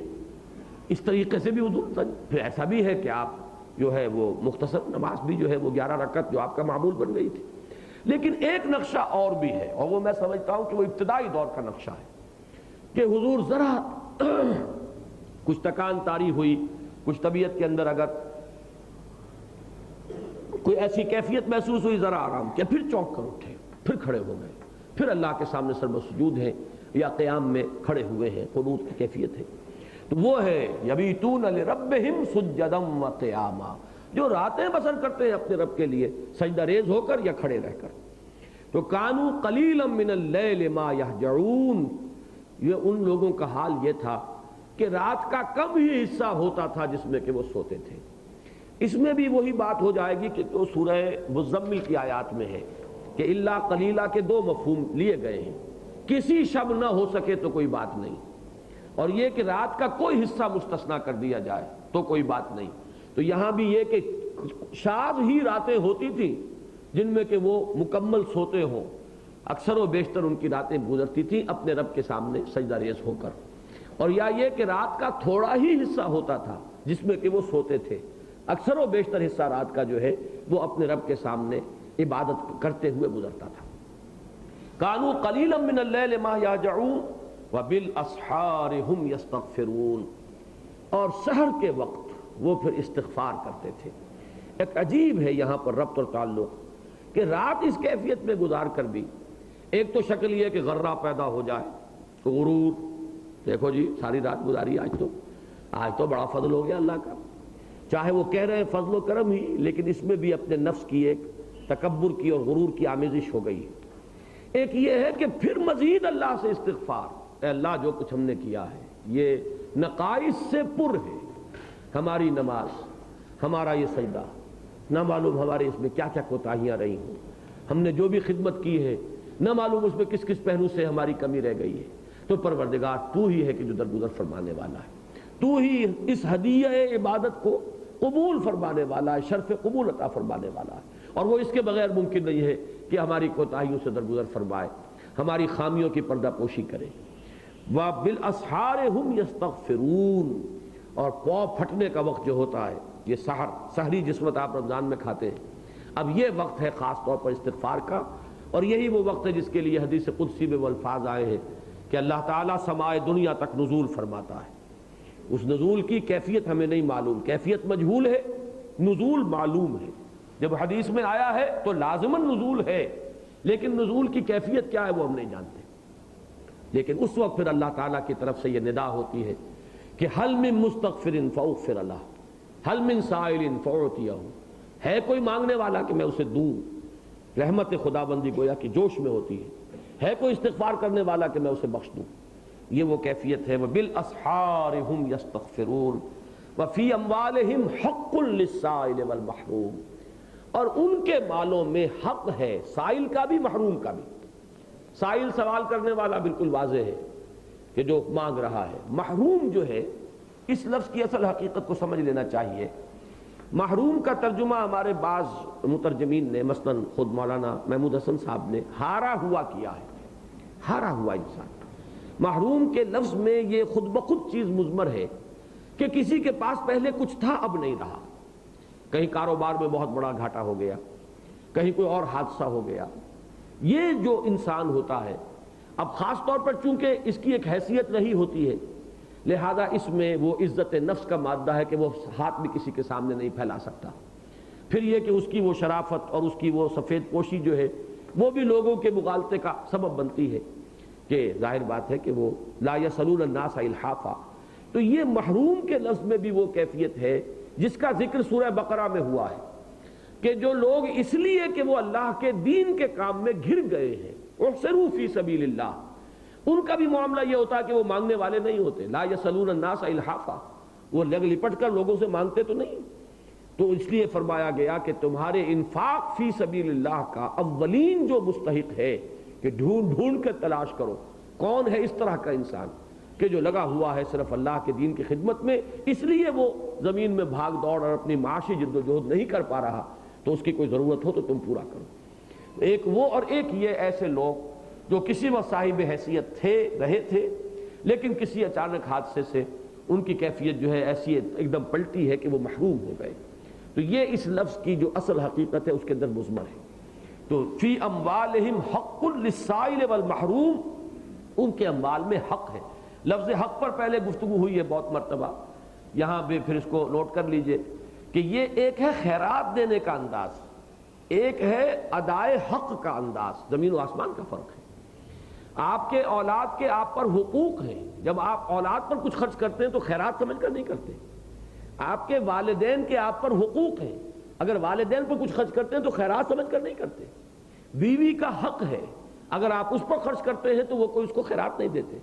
اسی طریقے سے جو اصل میں اللہ کے محسنین کے مقام پر پہنچے ہوئے جو لوگ ہیں، ان کا انداز جو ہے انفاق فی سبیل اللہ میں اور کسی کی مدد میں اور کسی سے تعاون میں، وہ خیرات کا نہیں ہے، بلکہ وہ ایسے دیتے ہیں جیسے کہ اسے حق سمجھ لیں۔ یہ شے انہی کی تھی، میرے مال میں یہ قدر زائد کے طور پر رکھ کر صرف مجھے آزمایا گیا ہے، میرا امتحان لیا گیا ہے، حق انہی کا تھا، میں نے پہنچا دیا، تو ان کا احسان ہے کہ انہوں نے اپنے اس حق کو قبول کر کے مجھے اس بوجھ سے، اس امانت کے بوجھ سے نجات دلا دی۔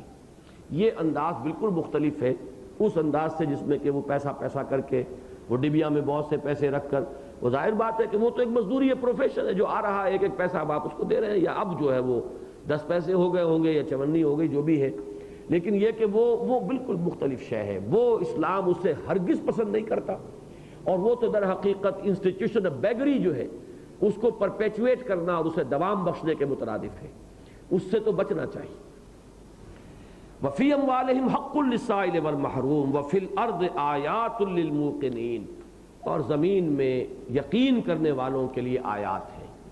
وہ کیا آیات ہیں؟ یہ سورہ قاف کے اندر بڑی تفصیل سے ہم پڑھ چکے ہیں، سورہ طور میں پھر آگے آ جائیں گے، یہی کہ یہ زمین مردہ ہوتی ہے، بارش برستی ہے پھر زندہ ہو جاتی ہے، سال میں 3 مرتبہ یہ منظر تمہاری نگاہوں کے سامنے آتا ہے، ہوش مندو، پھر بھی تمہاری سمجھ میں نہیں آ رہا۔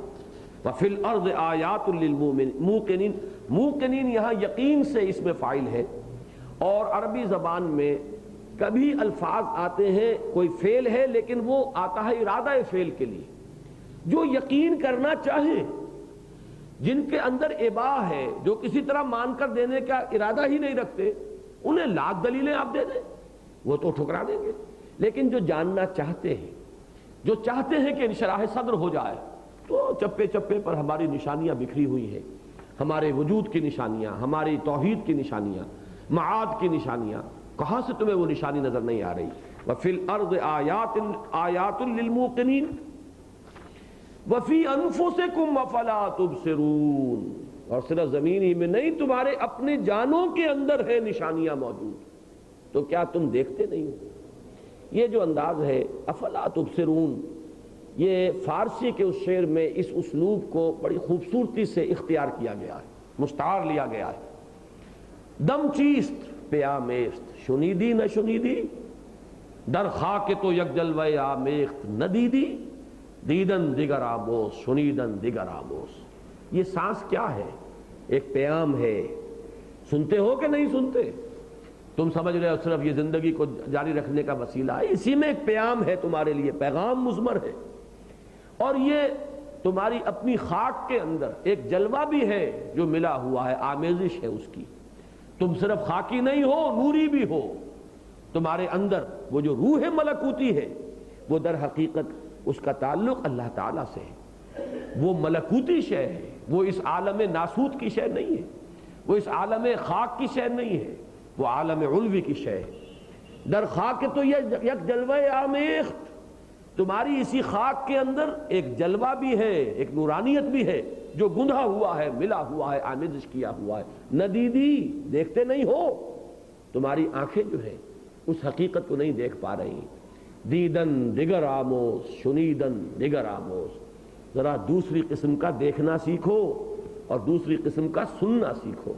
اگر دوسری قسم کا سننا تمہیں نصیب ہو جائے تو یہی سانس تمہارے لیے پیغام ہے، اور دوسری قسم کا دیکھنا نصیب ہو جائے تو تمہیں اپنے اندر ایک جلوہ ربانی نظر آئے گا، وہی جس کو تعبیر کیا گیا اس حدیث قدسی میں، اگرچہ روایتاً محدثین کے نزدیک وہ اعتبار کے قابل نہیں ہے، لیکن چونکہ دوسری احادیث کے مضامین سے اس کی ایک تائید اور تقویت ہوتی ہے، اس لیے ہمارے بہت سے مفسرین نے، یہاں تک کہ علامہ آلوسی نے اس کو قبول کیا ہے، نقل کیا ہے کہ میں، اللہ تعالیٰ فرماتا ہے، حدیث قدسی ہے کہ میں لم یسانی ارضی ولا سمائی ولکن یسانی قلب عبد المومن، میں نہ آسمانوں میں سما سکتا ہوں نہ زمین میں سما سکتا ہوں، ہاں اپنے بندے مومن کے دل میں سما جاتا ہوں۔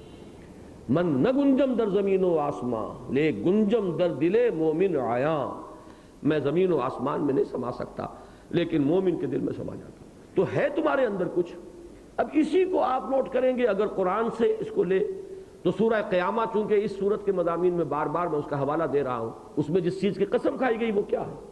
لا اقسم بیوم القیامہ ولا اقسم بالنفس اللوامہ، یہ نفس لوامہ تمہارے اپنے اندر ہے۔ کوئی برا کام کرتے ہو، کوئی چیز اندر سے ملامت کرتی ہے کہ نہیں کرتی؟ اگر نیکی نیکی نہیں، بدی بدی نہیں، کوئی جزا نہیں، کوئی سزا نہیں، تو یہ کیا چیز ہے اندر تمہارے؟ کیا تم اس کا انکار کر سکتے ہو؟ یہ تو وجود جو ہے اس کا تمہارے وجود کے اندر دلیل ہے قیامت کی، دلیل ہے اس کی کہ خیر خیر ہے، شر شر ہے، نیکی نیکی ہے، بدی بدی ہے۔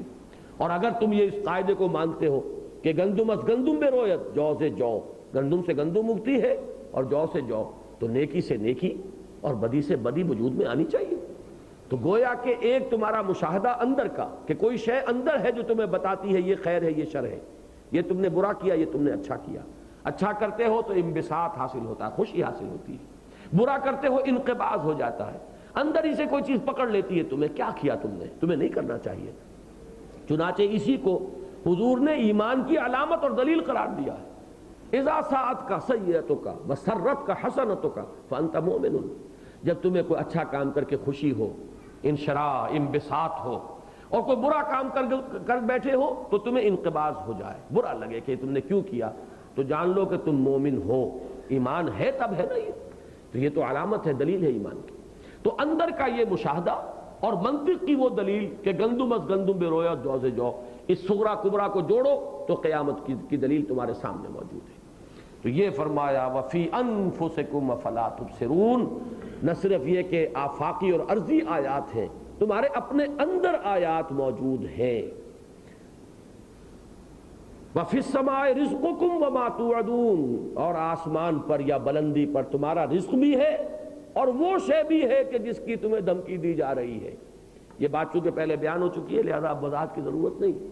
یہی بارش برستا ہے تمہارے لیے رزق کا ذریعہ بنتا ہے، یہی پانی گرتا ہے بلندی سے بارش کی شکل میں، اور فصلیں اگتی ہیں، گندم ملتی ہے، چاول تمہارے اگتے ہیں، سب کچھ ہوتا ہے، یہ تمہارا رزق ہے۔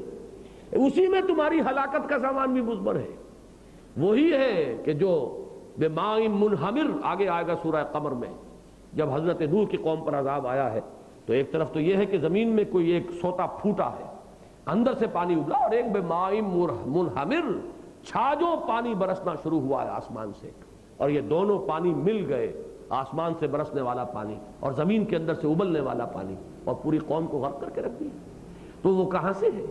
انہی قواعد فطرت میں، انہی عناصر طبیعیہ میں، انہی مظاہر قدرت میں وہ سب کچھ موجود ہے، اسی میں تمہارا رزق بھی مضمر ہے، اسی میں تمہاری ہلاکت اور بربادی اور تباہی بھی مضمر ہے۔ اس میں وہ حدیث بھی، اگرچہ اس کے عربی الفاظ مجھے یاد نہیں ہے لیکن مفہوم ہے یہ کہ حضور نے فرمایا کہ ہر لقمہ جو انسان کے حلق سے اترتا ہے وہ اللہ سے اذن کا طالب ہوتا ہے کہ میں تیرے اس بندے کے حق میں اس وقت غذا کا کام دوں یا زہر بن کر لڑوں، ہوتا یہ بھی اللہ کا فیصلہ۔ وہی اعلیٰ ترین کھانے ہیں جس کے بعد جو ہے ہیضہ ہوتا ہے اور آدمی کی جان پر بنتی ہے، اور وہی چیز ہے جو انسان کے لیے کسی وقت وہ اس کی توانائی کا سبب بنتی ہے۔ تو یہ چیز نظر تو نہیں آتی، ٹھیک ہے آپ نے جراثیم تلاش کر لیے لیکن وہ جراثیم بھی تو کسی کے حکم کے پابند ہیں، وہی جراثیم ہے کسی وقت آپ کی اپنی قوت اتنی ہوتی ہے کہ وہ کچھ اثر اپنا نہیں دکھا سکتے، اور کسی وقت وہ تھوڑی سی ڈوز ان کی جو ہے وہ موت کا پیغام اور اجل کا ایک فیصلہ بن جاتی ہے۔ تو فرمایا وَفِي السَّمَاءِ رِزْقُكُمْ وَمَا تُوعَدُونَ، آسمان میں تمہارے لیے رزق بھی ہے، بلندی پر ہم نے رکھا ہوا ہے، اور اسی میں وہ چیز بھی ہے جس کی تمہیں دھمکی سنائی جا رہی ہے۔ فَوَرَبِّ السَّمَاءِ وَالْأَرْضِ، آئے ہائے، اب یہاں آسمان اور زمین کو کیسے جوڑا ہے، تو قسم ہے اس رب کی جو آسمان کا بھی ہے اور زمین کا بھی ہے۔ ان دونوں میں ایک وحدت ہے، ایک توحید ہے، پستی اور بلندی مل کر ایک کام کرتے ہیں۔ آسمان سے یا بلندی سے پانی برستا ہے اور زمین اپنے خزانے نکال دیتی ہے۔ معلوم ہوا کہ کوئی ایک ہی رب ہے جس کا حکم چل رہا ہے آسمان پر بھی اور زمین پر بھی، ورنہ یہ کہ یہ قانون کس کا بنایا ہوا ہے؟ یہ جو توافق ہے ان کے مابین، آسمان اور زمین میں یہ موافقت، بلندی اور پستی کے اندر یہ باہمی موافقت ہے۔ معلوم ہوا کہ ایک ہی رب ہے ان کا، یہ نہیں ہے کہ آسمان کا رب کوئی اور ہو اور زمین کا کوئی رب اور ہو۔ فَوَرَبِّ السَّمَاءِ وَالْأَرْضِ، تو قسم ہے اس رب کی جو آسمان کا بھی ہے اور زمین کا بھی ہے۔